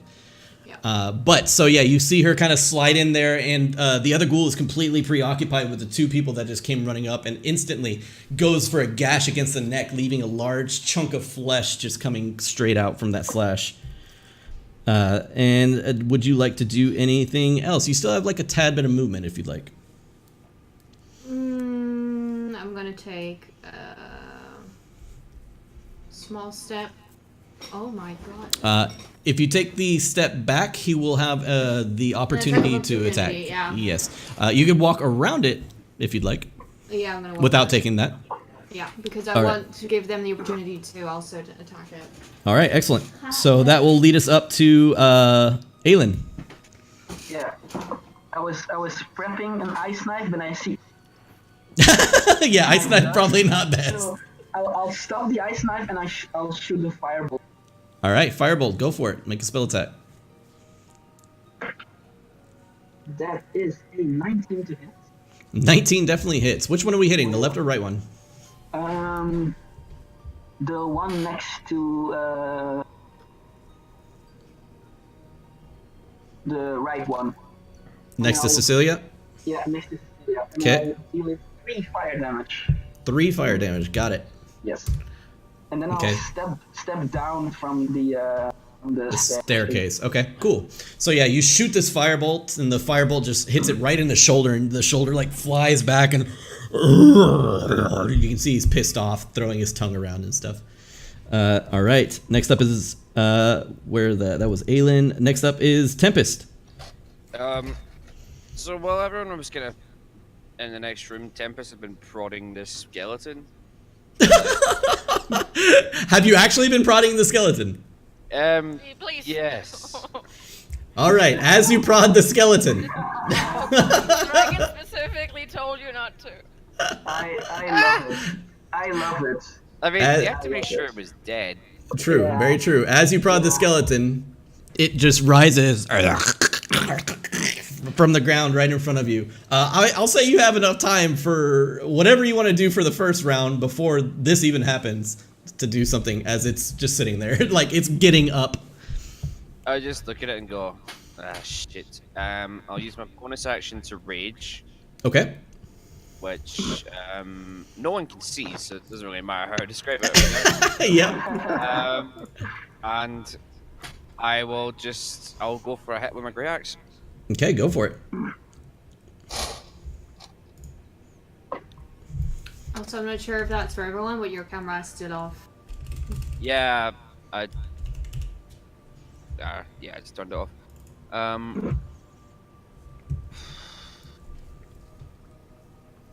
Nope, that's not gonna. That's an 8. Yeah, unfortunately, 8 does not hit. The creature, as it's standing up, startles you. And in your startle, you take like an upward swing with your axe, and you're like, "Oh shit!" And it just kind of goes wide of it. But as I was saying, you do get another attack, as it is now going to go ahead and make its way into initiative. Yeah, I'll go for it again. Yeah, go for it. It's like, ah! Oh, much better. That is an overall 16. Yeah, that works. Yes. Roll damage on him. That was a bad roll. That is 13 damage. 13 damage? Yep. Just enough. So it literally stands up and then takes a crushing blow from this axe, this gigantic axe. Just And then completely like bombing it, making it explode into a splinter of thorns or a splinter of bones. I'll use my movement to see go. 50. They'll stop there, Yep. and then there's obviously 2 people around me, so they can see that my hair is just like straight up right now. It's like when Goku goes Super Saiyan. Like it's that, but white. It's just like, and his eyes are just glowing white now, and he's pissed. Pissed as in drug pissed or pissed as in mad? As in mad.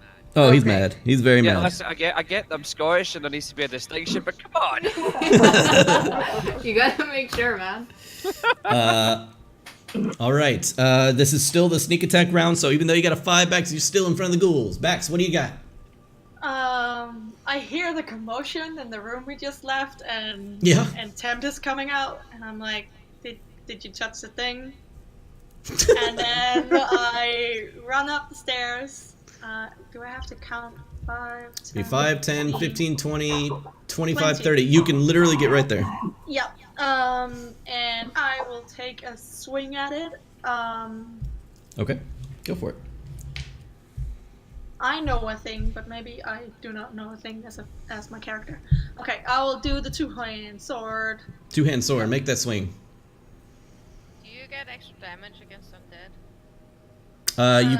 You No. you can no, yeah, unless like she's casting some sort of other stuff. Oh, okay. Okay. Does 20 hit? 20 absolutely hits. Go ahead and roll damage.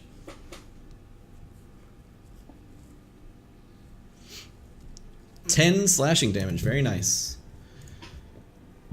And just like that, with a firebolt, a sneak attack, and a large greatsword coming slashing down into him, the greatsword actually catches him like right on the collar that the sword from the rogue actually caught.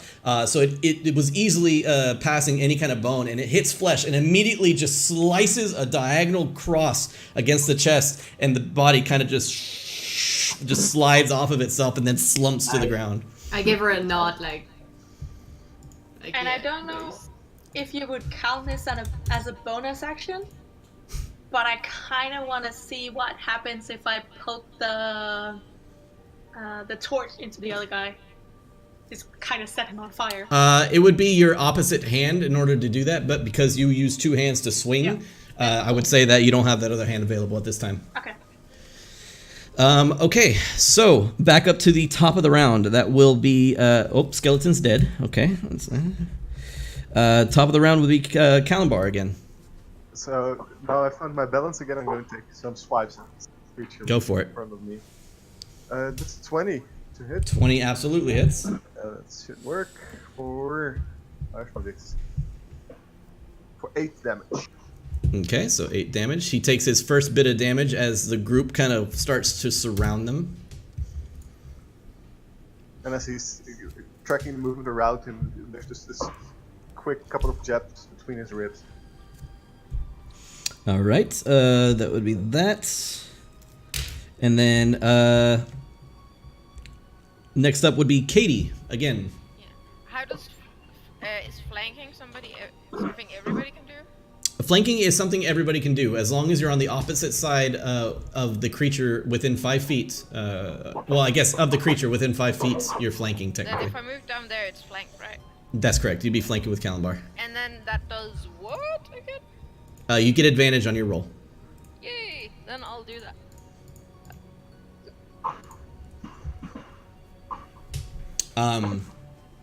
Let's see. Yeah, it's gonna be the primordial service thing, and that's 20 total. 20 total absolutely hits. Yeah, and that's a 1d10. What's that one? Like, it's the wrong woods.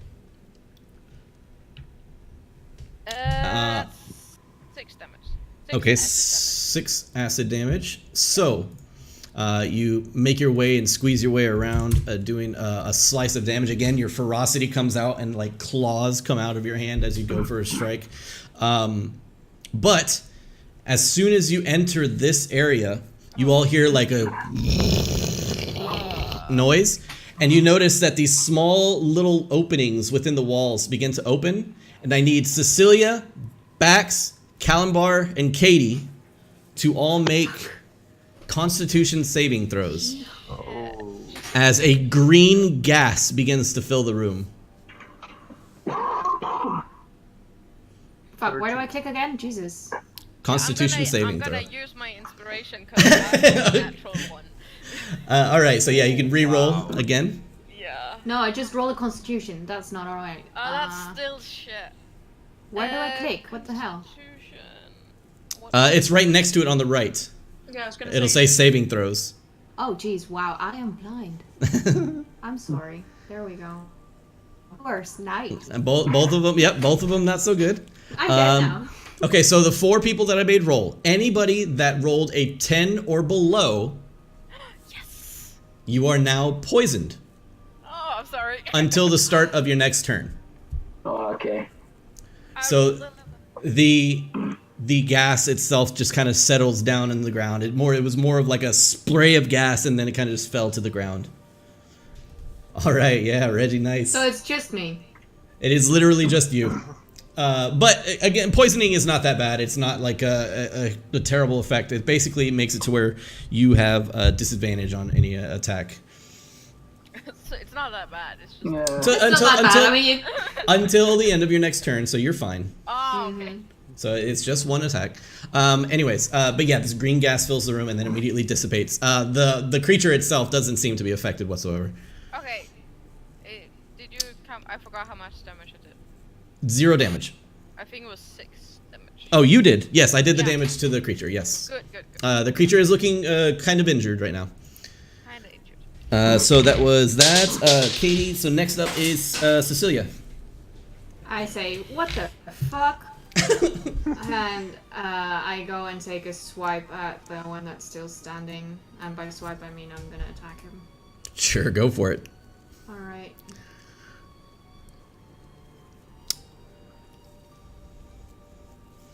Okay, so unfortunately this will be at disadvantage, so roll twice.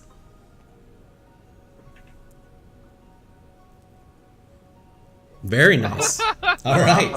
So go ahead and roll with sneak attack. So this will be a 2d6. And another.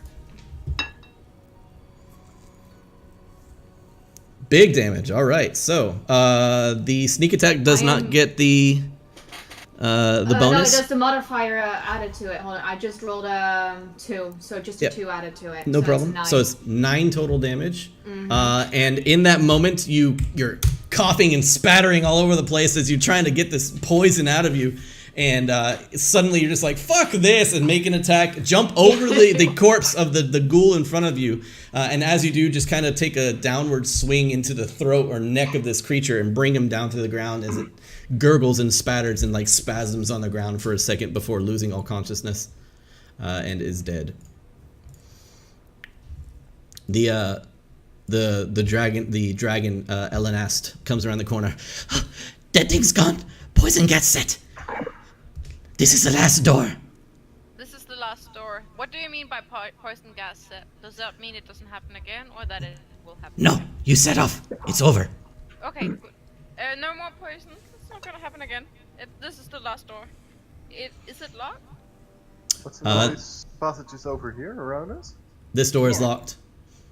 No, What is that way up. You go here. Oh, okay. We're gonna go through here. Is the door is locked? I think. The door is locked. Yes. Is it trapped? The door is. He would know. So give me a second. The door is locked. But it is just a general wooden door. Alright, It is not trapped. I'll move forward. It shouldn't be trapped. 15. Yeah, out of combat now. Don't worry about what you call it, walking around and stuff. So 15 with the thieves' tools, and the door, unfortunately, a successful, yes, actually does pass. So that is a strength check. The So that's dexterity is 13. So with a 15, you do unlock the door. And as you unlock the door, you are greeted with a room that looks like this. Oh boy. In front of you, you see two large pillars. These pillars are not stone necessarily, but made of different types of metal and glass, all shining and kind of giving off like a buzz. In the center of that, you see a chest. Oh, okay. I will check the room for traps. How are you going to check the room for traps? What are you looking for? I mean, like floor panels or something like. What did I see? What she stepped on to release the poisonous gas? Kind of like I'm looking for that sort of thing. Like if I move into the threshold of that room, is something. You can check at the doorway, and if you go ahead and roll a perception check. Okay. I'll also ask Elenest if he knows how to get the 21. Get the tome without dying. 21 perception check, yeah. Okay, so yeah, go ahead. I just go, I still have the crystal over there. I can tap the crystal against one of the pillars and make it disappear. Why would we want that? The pillars with the lightning and stuff between it. Are there lightning between the pillars? You can hear like a slight buzz. Oh. To you, Katie, it would sound like bees. I could remove one of the buzzing pillars. What? But if it's just bees, who cares? That's fine. With your perception check, you can see that the chest has like bolts that are like bolting it to the ground with these metal panels that kind of are bolted to it. So it's bolted to the ground. You pretty much can't see much when it comes to traps. You can see that the pillars themselves do occasionally have like a little arc of lightning kind of just across the surface. See? Okay. Well, That's Ian, obviously a trap. you seem to know a lot about this, and I just said like, go ahead. Alright, I can I also will- just ask Elenest. go ahead. Yes, room full of traps, much lightning. A room full of traps, much lightning. Sorry. The chest is trapped too. The chest is also Okay. trapped. How do we get the chest without dying? Hold on. Let me read. We literally just found the cheat code, like AABB. It says that he knows of every single trap and every single locked door in the dungeon. I am so happy that I prepared. Yeah, and if you go back and watch like tons of playthroughs of this on YouTube and stuff, nobody finds him. And if they do, they can't get through the door. So I'm so fucking happy that you guys found him. This is amazing. You did well. Yay. Okay, I'm so I'm happy that I tagged along. he will literally just go ahead and give you everything you need to know about this trap. The treasure itself, the chest itself is trapped. So if you touch the chest, hold on, the chest is locked and bolted to the floor. If anyone touches or attacks the iron chest or the pillars, a lightning trap will be set off. You will still you will still take damage if you get hit by this lightning, whether or not you save or not. There are two ways to disable it, says the little dragon. If the pillars are destroyed, the trap no longer functions. And each pillar has a secret button that deactivates it. It's up to you to find it, though. Does Okay. Elenest know where the buttons are? Yes. We're literally just cheating our way through this. Sorry. I'm gonna Like, I'm there's gonna no roll more for checks, just everything. This dragon, do it. I'm gonna in roll. character, I would ask Elenest all this. I'm gonna roll to see if he knows about it. So his stats are right here, and I will see how intelligent he is.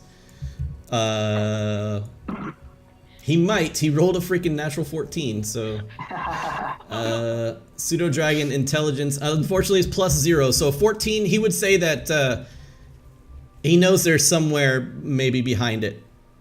What do my Okay. elf eyes? What do your elf eyes don't see shit. This is a tiny little closet. You can't see like across the bend of your Oh, sorry. Yeah.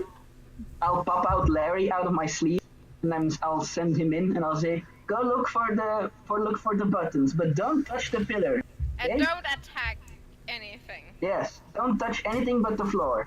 Go He look go- for the buttons. You just hear, and he just like makes his way across and starts skittering across the floor. And he makes his way behind the areas where he was told that the stuff is. And as he does,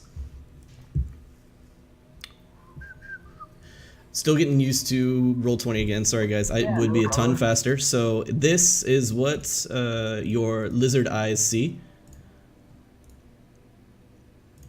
Oh. It is 2 specters just floating in the air, just Okay. floating in the air. And as soon as your lizard shows up, one of the specters immediately makes a strike at it. I'll pop him back out if I can. Let me see which one beats this though, because as soon as he. Okay, so go ahead and roll your would be just a straight wisdom check. Wisdom. Okay. Yep. That's 12 plus 2, so that's 14. Oh, unfortunately, I rolled 15. So 15 gets a strike off, and unfortunately, I think even with just like normal dice rolls, he poofs. He has like 2 hit points, so. Yeah, so just with normal dice rolls, he definitely poofs. And he takes the hit from the Okay. screeching specter, and the specter is going to begin to move out from its little hidey holes. I'll be there. There's ghosts in there. Elenast immediately screeches and like flies off into the back of the group. I'm just gonna look at them. Just At this point, yeah, let's go ahead and roll initiative. Yeah. Go ahead and roll initiative. it was going so well.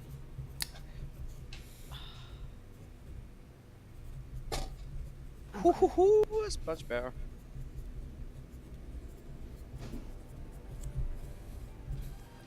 All right, so let's go from the top. Bax.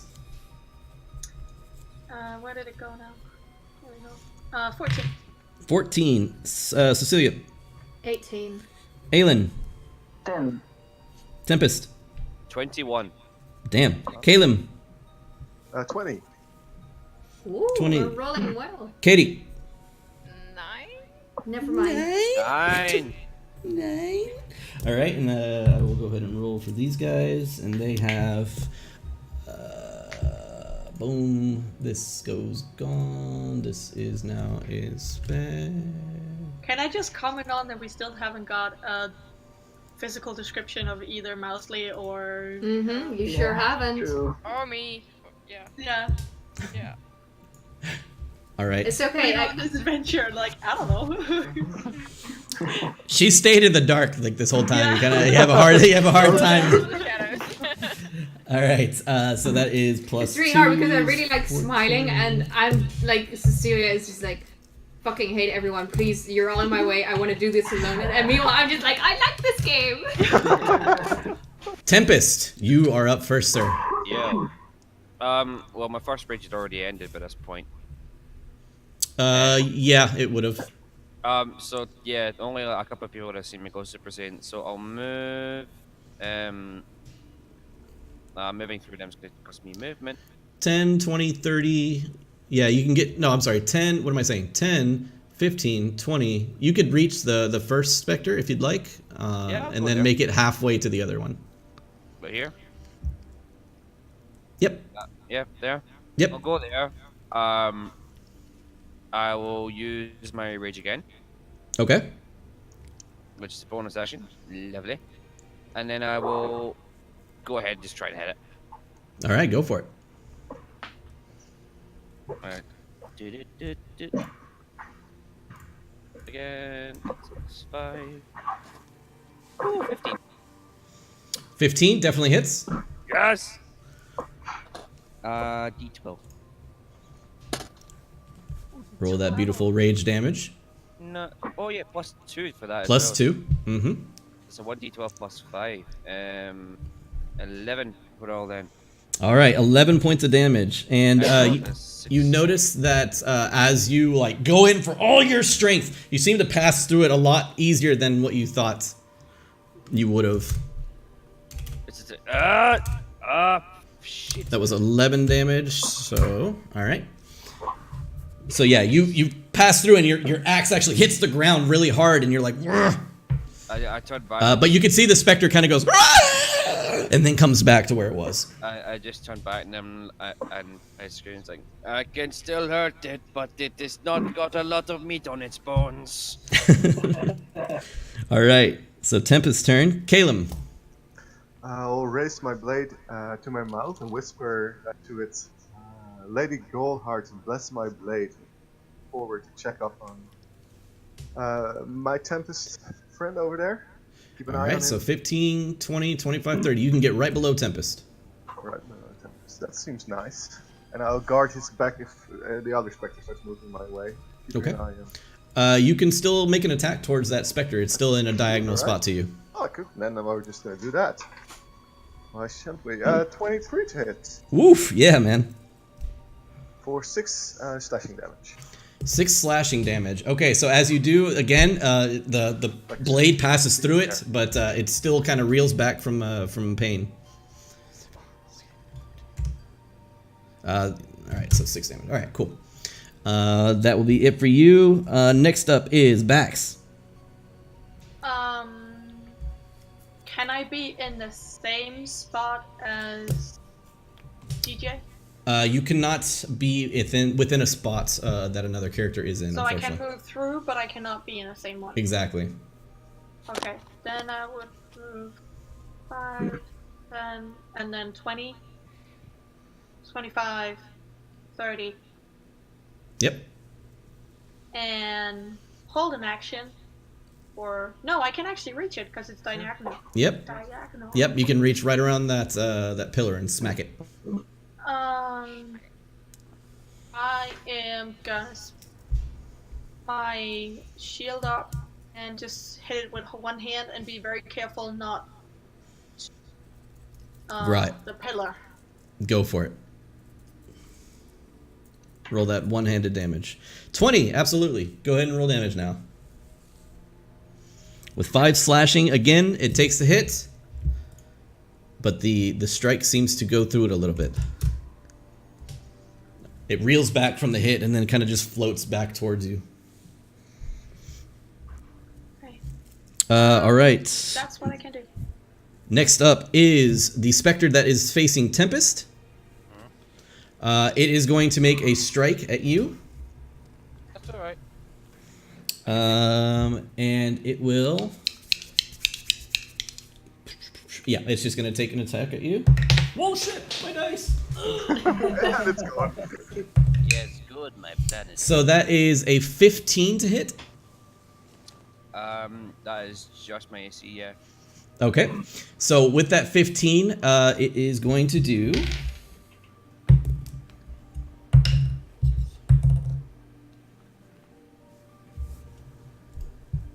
12 points of damage. What kind of damage? It is necrotic. Fuck. And I need you to make a Constitution saving throw. You said 12 points of necrotic. 12 points of necrotic and a Constitution saving throw.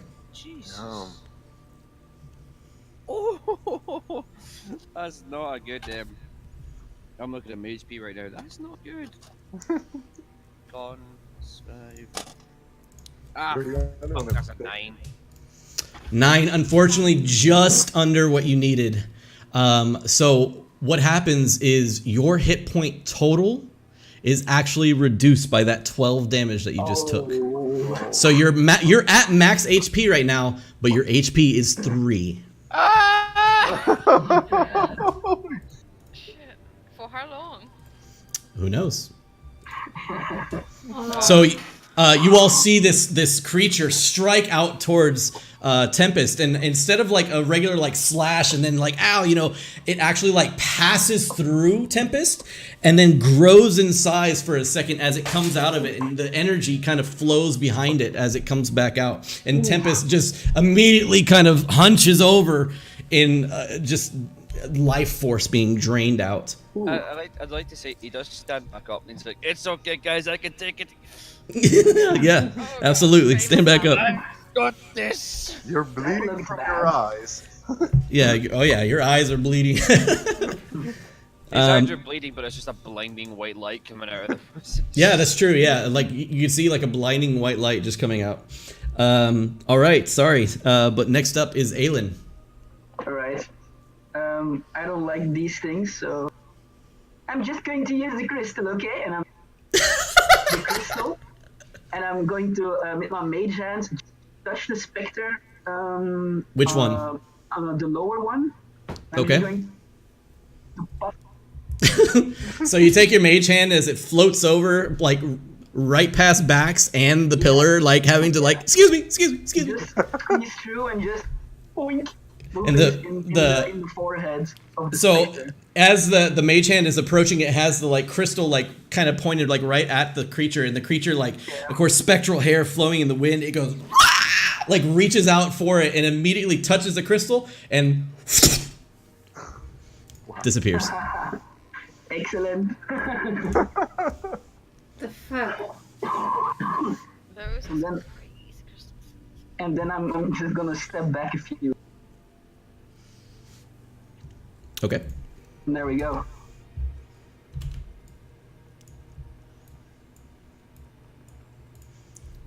All right, so that would be your turn, Aelin. Next up is Katie. Well, I can't do shit. I can't get to that spectre, can I? No. Also, heads up, I think the game may be 20 more minutes total, if that's all right. Okay. No, Okay. no.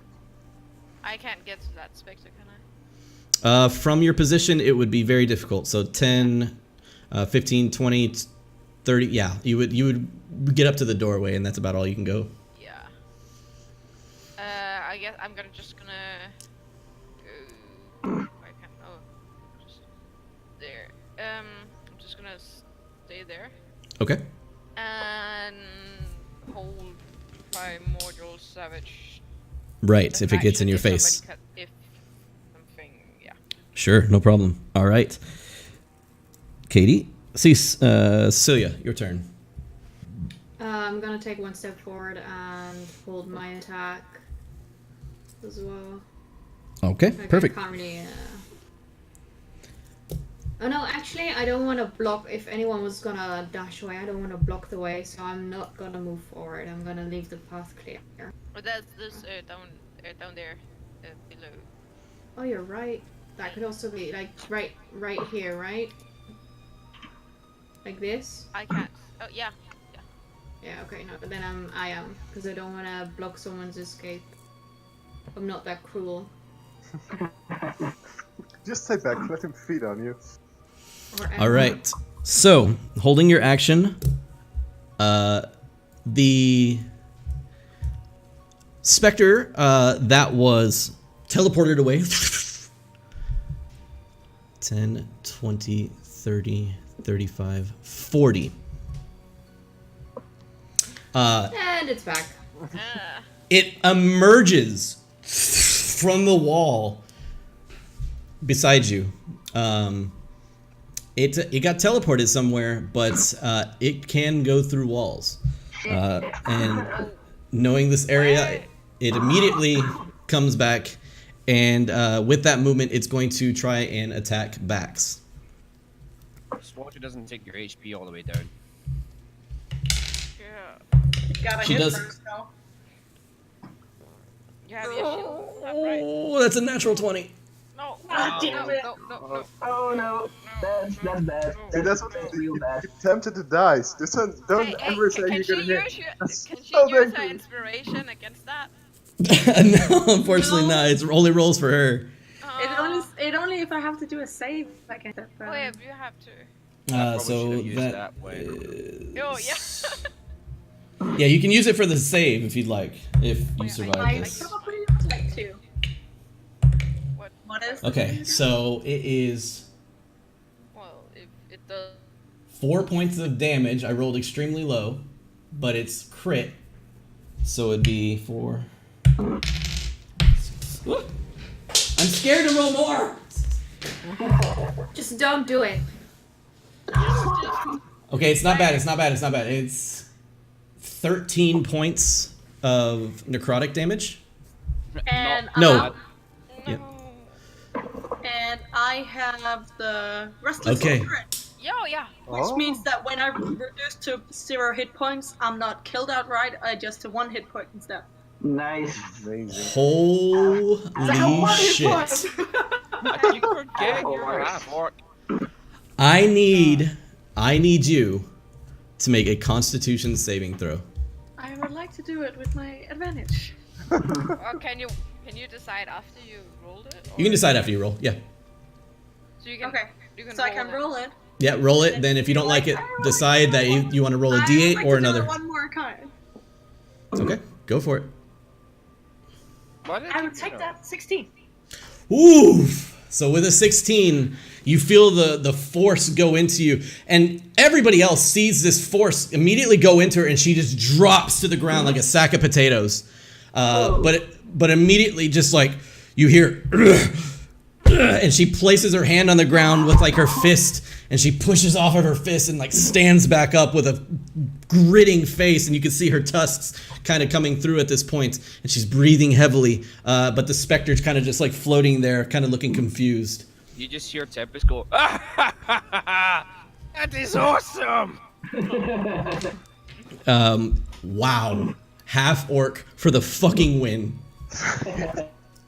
I swear to God, this is metagame, but if the target dies, or if the target has a hit point maximum at 0, the character just straight out dies. No saves. Oh, shit. It's all good. It's all good. No saves. Oh boy. All Start right. writing a new character now. Okay, yeah. That made me a little sweaty. It's too early to have a backup character. Back up to the top. Tempest with the big 3 hit point pool. Fuck. Tempest, I think the people next to me, you can see my hair standing on end. Like, it looks like it's almost like it's like a gale force wind is going through it. Oh yeah. And At this point, it's a hurricane. fluttering as well, and very quietly he just looks at the thing and just goes, "You made me bleed. It makes me bleed my own blood." And takes a swing at the. I don't. Wait, no. I don't take a swing at the spectre. I take a swing at the pillar. No, don't. Okay. Oh, All right. It's. If it breaks, he does the trigger. His decision. Let me see. Okay, go ahead and roll for the pillar. I don't see it. Ooh, 17. 17 actually hits the pillar. Yes. Roll damage on the pillar. Roll damage. Just shatter it in one blow, no lightning whatsoever. 10 plus 3 plus 2. That is 15. 15 damage to the pillar. So the axe immediately scoosh right into the side of this pillar, and you can see lightning kind of arcing like in all kinds of areas, and like sparks kind of fly out where he hits it. You can see like it flutters out for like a couple seconds, like flutters, and then it like powers itself back on. But right before it powers itself back on, you pull your axe out, and it's still on, but it definitely looks weakened at that point. And you said you did how much? 15 points? That was 15 points of damage, yeah. So it does... Okay. Just had to count how much it still had. That All right. doesn't trigger it. It did not trigger it because it hit it. It broke the AC. Okay. Okay. Right, just a So, Tempest. Next up, Calum. Oh. Sorry, Calambar. I don't know why I call you Calum. I have it written down as Calum. Okay. So seeing the brave fighter at my side just go down for just a brief second. I glance over. So I focus my strength of faith beyond myself, and I just yell the words Hanali out to the ether. Hanali, if you care for this soul, for this brave soul, grant her strength. And with that, you're gonna heal 9 hit points. 9 hit points back to backs. 9. Nice. And I am now at. Oh, now I'm at 100. It's all good. That's fine. That's fine. Keep it there. I That's where you cannot are be lost. killed anymore. Level 1, Basically 100 hit points. Okay. I am a hawk. You cannot. Kalambar, hurt me. do you have a bonus action you'd like to cast? that's a bonus action. It's a healing word. Perfect. So, Okay. Then with you have my another action. Yes, I'm gonna attack the Spectre. Go for it. 16 to hit. 16 hits. That's good. Good. For 10 slashing damage. Very nice. Like my blade is slightly ablaze with golden light. As I channel this energy from beyond the cosmos, I start hacking away. It begins to look like it's kind of flickering in and out of existence at this point. You see parts of it as you strike it. It kind of like cuts that part of the specter off, and it kind of flickers in and out. Yeah, with a heal and a hit, Kalambar, great turn. Next up is Bax.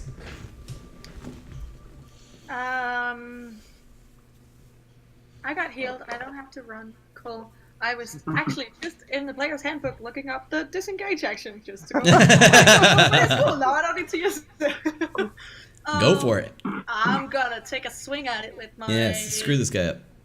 saw, and I'm gonna try and do it like vertically to avoid the pillar. Okay. Do you have any paladin skills yet that add to your attack? No. Nope. No, you don't get that to level 2? Okay. Yeah. Okay, carry on. 19 hits. Good job. Okay, with 6 slashing damage. This one as well begins to kind of like flicker in and out. Care to do anything else? Bonus or movement? Yeah, if I move, I'm gonna stay right there. I don't have any bonus actions. Okay, cool. Next up is the top specter. So the top specter is constantly taking damage from this paladin that just kind of ran, or not paladin, from this cleric that just holy light is emanating from him, and he's gonna make a strike at him as he's been doing most of the damage. That is with a natural 18 to hit plus numbers. Oh, so it's gonna hit me. That is gonna hit. Goodbye, cruel world. Fuck, there goes my share. So that is 8 points of damage A Constitution save. and a Constitution save. I matched that natural 18. 18. Okay, perfect. Yeah, you don't feel your life force pulled from you, but you do feel the necrotic damage kind of just like flow through you as you take 8 points of damage. Sucks. Me no like it. All right, that is it for his turn. Moving on to Bax. No, you just went. I just went. I did not mark you off. I am sorry. Aelin. Alright. I'll pop back in the room again. Okay. And I see Aelin I see Cal get knocked around. Oh, get down, Cal! And I'll shoot a fire over Cal's head Okay. at the Spectre. Go for it. I'm clutching for my heart, you know. Just keep beating. Fire over. That's a 12. I don't know if that hits. A 12? A 12 just barely hits. Yeah, perfect.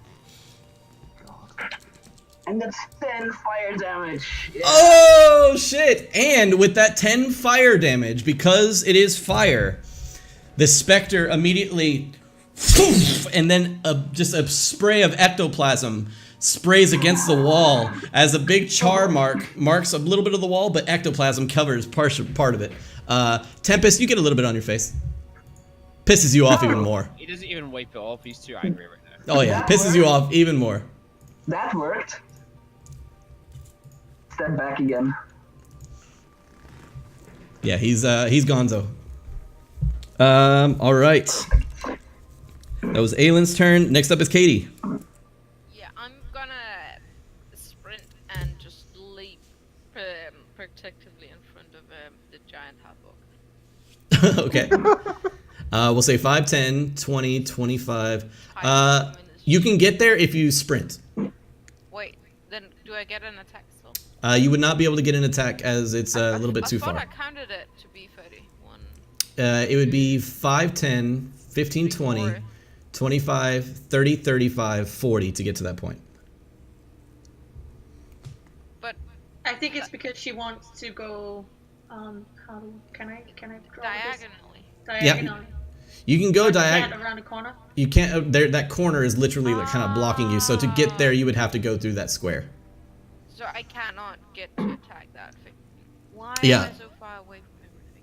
Yeah, unfortunately. I'm still gonna do it. Okay. Yeah, you can move there, and you can basically have a bonus action, and that is all that you have. If you have a bonus action. Can I attack with a bonus action? If you have a spell that hits with a bonus action, that is a cantrip. Yes, but I don't. That's the only thing. At my baton or a dagger or something. No, that is still considered an action, not a bonus action. Okay, then I don't have anything bonus actions. Yep. So for right now, that's where we're at, and once we get back to you, you can do whatever you need to. Yeah. All right. So next up is Cecilia. Yeah, I'm not gonna do anything. Chilling, just Chilling. chilling. You'll loot the corpses later. I will. I'll assume you're holding an attack, Yeah. protecting yourself, of course. Protect. All right. Last up is the specter that came through the wall. Katie, because you came up into its face and it was freaking out from the last hit, it is going to make an attack towards you Yeah. with a natural 1. Yes. I don't think that hit. Yeah, so it tries to make an attack towards you, and you roar like this weird what the hell? How does this girl make this roar? And in that time, it kind of takes a step back and completely whiffs and misses. All right, so that's its turn. It doesn't make any movement. Yeah, it won't make any movement. All right, so next up, back up to the top, Tempest. Right, how are people doing that weird line thing that shows you how to do the movement? To the on the- left, yeah, go there's ahead. this circle with a ruler in it, like on your top left of the. And you have exactly 30 if you go this way around. Alright. Ah! Yeah. Right, I'm in my 10 feet here to start with, which doesn't, because that hangs now just fits on a wall, I wouldn't really have any. So I go, that's 10 feet. And then, I'll move the rest of my 20 feet down to there. Yep. And then I'm Take it. flanking. And I'm flanking. I get advantage! Yeah, I get advantage! You both get advantage for this next turn. Yes. The basketball kid. I guess. What is it? Yeah. The basketball fucking. I Oh my guess the way to describe this is he walks round, gets behind the spectre, and then just sort of lowers the grey axe. He's holding it in one hand. He's that angry, and he just sort of taps it on his shoulder with his free hand. Or passes through, but the kid did the same effect. Yeah. Get it to turn around to look at him. It immediately turns around. He just looks at his very straight face, just goes, "Hello," and it just swings round at it. Go for it. Roll with advantage. Advantage. It was 11 plus 5, 16 again. 16 hits. Yes. Where's my D12? Ah, fuck. That is plus 3 plus 2. That is 9 9 damage. to the spectre thing. Okay, so with 9 damage. Again, you notice that the hit strikes, but you pass through and you smack into the wall next to him. All right, so that was Tempest. Next up is Kalimbar. I'll be right on Tempest's heels. As soon as he I starts did not moving, know I'll I be had a running hit up. point. And I'll also take a swipe at that creature for 25. 25 hits. Nice, close up. The Your rolls rolls, in this game his rolls in particular have all been high. Yeah, It's this like- is the first session, so immediately after this is all gonna be bad. Yeah, I know. Knock on wood. Knock on wood. Look, I'm, Good, I'm on good. 5 slashing damage. 5 slashing damage. Okay, so yeah, you see again, not so much, but he does take the damage. Like, immediately move past it. You can see now it's like flittering very frantically and violently in and out of existence. Oh, we've got this. All right, next up Going. is Kalimbar. The next up is Bax. I would like to take a two-handed hit at this dude. Go for it. And I'm gonna die. Yeah, just be like, Katie, get down. Well, I'm crunched. Like, Oh, So that that Uh, probably doesn't. Yeah, 8 unfortunately does not hit. Yep. All right. So do you have anything else? I don't think so. Correct? No, I can't. I have nothing. No problem. Level 1 problems. All right. So Aelin, you are up next. Yeah, I'm gonna go back in the room. Sure. Like, real carefully aim at the. Yeah, I'm gonna say that it has from your angle, it's going to be about 3/4 cover, so it's gonna I'm have gonna +5 to its I'm gonna AC. use my inspiration. Okay, go for it. To go with advantage. See if you even need to. Here's that natural 20. No, it's not natural. yeah, we've got liched. There's a 22. Oh well, yeah, 22 hits no matter what. The +5 AC won't help it. Oh man, it's only 2 fire. 2 fire damage, no problem. It does the full 2, so it's not an issue. But it is basically like like all you can see right now is like a claw in existence, and then the next image is just like the other claw, and the next image is just its face, and it's struggling. Yeah. Katie, you are up, and you do have advantage. I'm gonna do primordial savagery. Go for it. With matches. Thank God. 22. 22 definitely hits. Yeah. 1. So roll your 1d10. 7 acid damage. Okay, yeah, And absolutely. I guess it's magic because it's. Yeah, it's magic for sure. How do you want to do this? Yes. I'm just gonna roar and then basically bear hug it. Awesome. All right. So Tempest, as you're right behind it, like you can kind of see through it, like as it's blinking in and out of existence. Yeah. But then, like right before you, you think you see an animal. You have like a vision of an animal right in front of you. You even hear like a roar almost as Katie leaps out and behind it and just like leaps on top of it and just is on all fours for a second, and then kind of just stands up and looks around. And the creature itself just skitters out of existence. How savage. My Feral. rage will drop, and I'll just look at her like, that was pretty cool. That was pretty cool. I don't say that a lot because I tend to keep to myself. You are awesome. Elonest immediately runs into the room. I follow And- suit. It says, because Katie's is probably got about 1 or 2 minutes left on her spell. It still understands. She can still understand it. Trap's gone! Trap's gone! And as you like take care of this last specter, you notice that the lightning in the towers just Oh, Ah, that was a button. yes. I kind of give Katie a one-armed hug, like, thank you. And I would like to go to Kalimbar and lay my hand on his shoulder and saying, thank you for your help from your god. Now you can get a little help from my god. And I'll give you 5 hit points. very nice. Right. I dig it. Tell me more about him later. So yes, you heal 5 hit points, Kalimbar. Thank God. Cecilia, are you going to open these? I just thought I'd give you guys a moment to hug each other. I'm just gonna sit in the corner and We can stare. all high five back on the ship. You can see. That's what I was thinking, but I'm not good with people, so I just let you. You can see Elenast kind of climbs up onto the chest, and he's like trying to bite the little lock off. I call them to me. 18. 18 to pick it. 18. The chest is locked. Unfortunately, 18 does not necessarily pick it. It is still locked. Is it like a padlock or is it like an inner lock? It's like an inner lock. Oh, I lied. Again, I keep looking at its AC and not the DC to actually unlock it. Liar! So the DC, if you wanted to smash it now that it's opened, it's 19. But no, if you want to unlock it, it just pops open.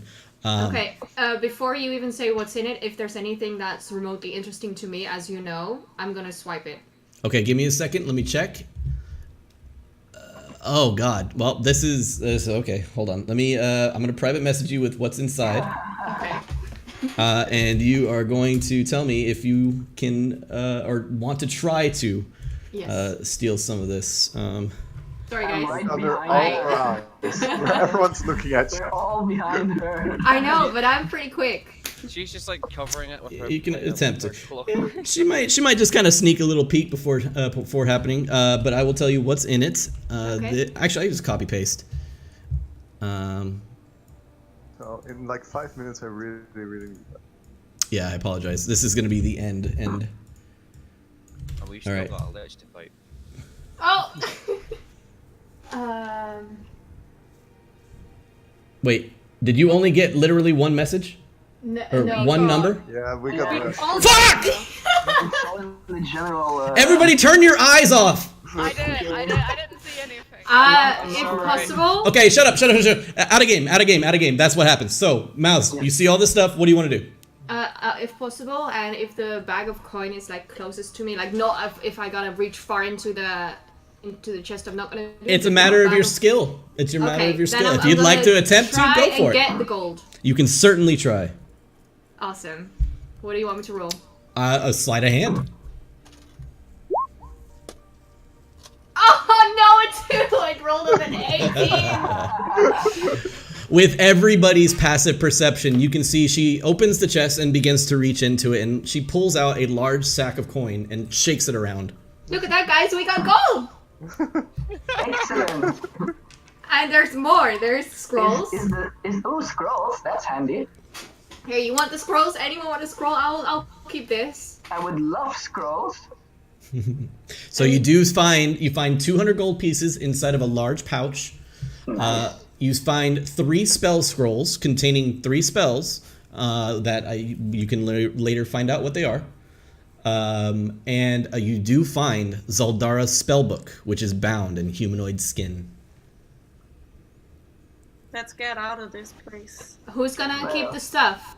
Does anyone have a large bag to put it all I in? can certainly use the scrolls. I have a Okay. double backpack. I'll take hold the gold. I'll take the book. I'll hold the gold. Okay. So as you guys all gather your treasure and make your way back towards the entrance of the cave, you see Elenest kind of make his way to the entrance and then just kind of stand there. And he looks at the group, and he just kind of puts his head down and he shakes his head no. Oh, you don't have to. You can't come? You're not free? Oh, that's sad. Well, we killed most of the things in here, so this place is pretty much yours. Should we leave him food?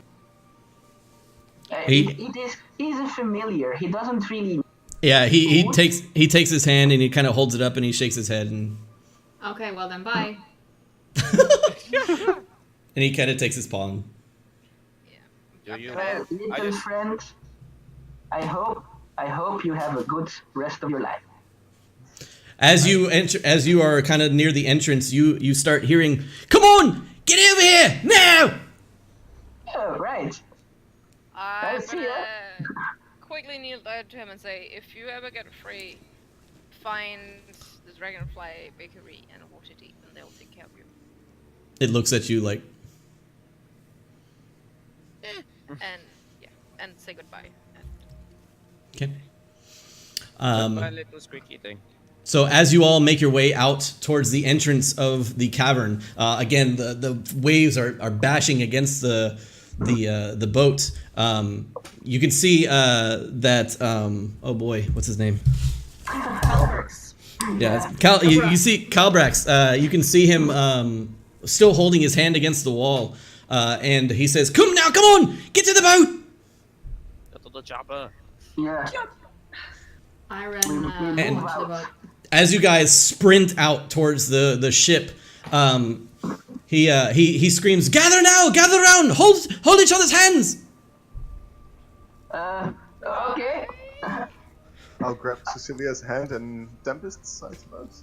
As I'll grab Tempest. Oh no, Tempest doesn't grab a hand. Tempest grabs you by the shoulders, like. and as you do, you are all grabbing each other's hands and looking over at Calbrax. And as Calbrax begins to look over at you and pull out a scroll, a hand comes out of the darkness and grabs Calbrax by the neck and pulls him into the darkness. The hand itself was a skeletal hand. But you hear, "Ah!" as he disappears into the darkness. And you hear some skittering, you see a flash of light, and immediately you see Calbrax run out and his robe is like half torn off, and you see a large gash with gouts of blood coming out. And immediately says, "Go! It's your turn now! Save him!" And immediately he reads the rest of the scroll. And as he's reading, a large flash of fire energy engulfs Calbrax, but before you can do anything, you are all vanish and reappear, and you are now above, on top, where the front of the tower is, where the combat had occurred, and there is nothing but dead bodies, both undead and of the living sort that are now dead alongside of them, and in front of you stands a very beaten and broken Romalia. You can see burn marks on her arms and scrapes and scratches against her leg, and basically like her clothes are torn to smithereens. And you see that it's just a battlefield of death. And she immediately grabs the book from your hand and she screams out, "Zaldara! We have your book! Come! Speak with us!" And as she does, about 10 feet away from her, this is where you all appear. About 10 feet away from her, the rotting queen, or the rotting, what was her name? The rotting rot face? The Duchess Yes, of the Rot. Duchess of Rot appears 10 feet away from her. And she, you see her now from this full frontal look. She is this very, very beautiful looking person from this angle. But then she turns to face you. And what you see now is this creature of undead nature that is like half skeleton and half human body. This is what you see. Ew. Nice. That's just fun. And That's she- fucking cool. And she just has this look upon her of just disdain and hate. And she holds her finger out towards names, towards Romalia. And Romalia begins to choke, and she lifts off the ground. Does she drop the book? No, she still is hanging onto the book. I'm gonna run up and I'm gonna try and get that book off her. Go ahead and roll a dexterity check to see if you can have the opportunity to even do that. But dexterity check +2. That's 13. Okay, so 13. Unfortunately, before anybody's able to do anything, you start running up to her, and as you start to run up to her, you hold your hand out, and in that moment, Amalia just kind of, you can see just the life force drop, and she just drops to the ground, the book still in her hands, and you see Zodara turn to you and just say, "Is this what you wanted?" Is this where we pick up next time? Let me just check We my can phone. very, very, very well pick this up at this point. Oh, because there was something I wanted to do. You can still just do one like small action if you'd like. Yeah, I just sort of reach into like, the pockets of my trousers and pull out a tinderbox and strike a match. Yeah, I'll just firebolt the book. Oh, you bastard! I'm in the middle of something cool. You're like, nope. I'll say the tinderbox definitely is the thing that's happening right now. Okay. Yeah, I strike the match and I'm holding it. To be honest, nothing in my life is what I wanted, but I don't like you, and this seems like this might work. And I drop the match onto the book. And that is where we will end today's session.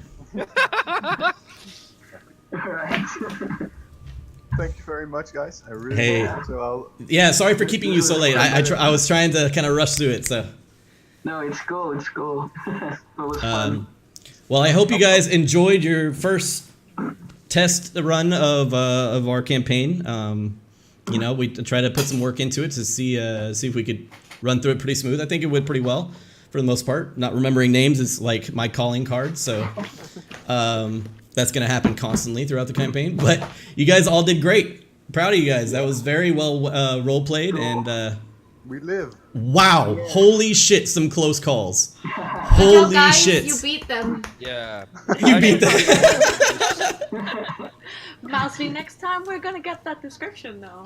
Yeah, exactly.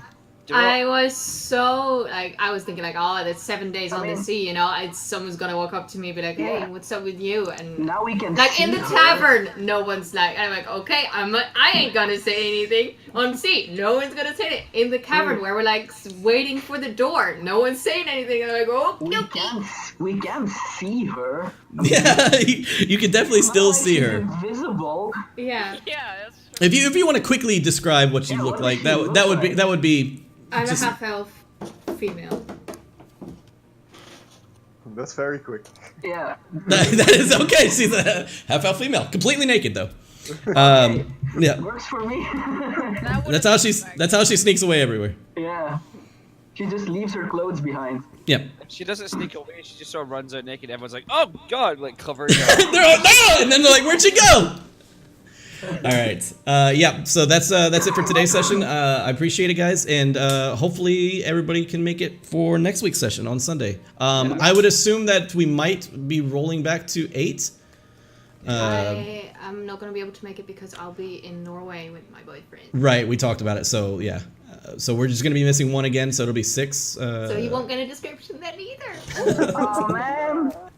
We'll say that you stuck to the shadows even more next session. How late are we gonna run next week? We can run anywhere between 2 to 3 hours. Now that we've gotten this one shot out of the way, I wanted to get this whole like intro into one game. Other than that, the games can last, an hour to 6 hours. It's all dependent on what you guys can do. So, like I said, it's all pre-written, and so I don't have to do, like insane amounts of homework or anything. Just give me time throughout things. And also, you guys can expect that normally through like a normal game. Like I said, I wanted to pack everything into this one episode. Normally, we'll take like a 10 or 15 minute break in the middle too. So that way everybody can get food or drink or go to the restroom, whatever. Okay. But yeah, guys, thank you all for hanging out. And Yeah, it was fun. That's great. Thanks. yeah, One last thing. I should not be the one that's standing in front of that literal. you have 3 max HP. Why did you run in? Have a great evening. I was like, everyone. Bye, guys. Talk about it later. Bye. Alright, bye. Honestly, Where? How do I get back What? here?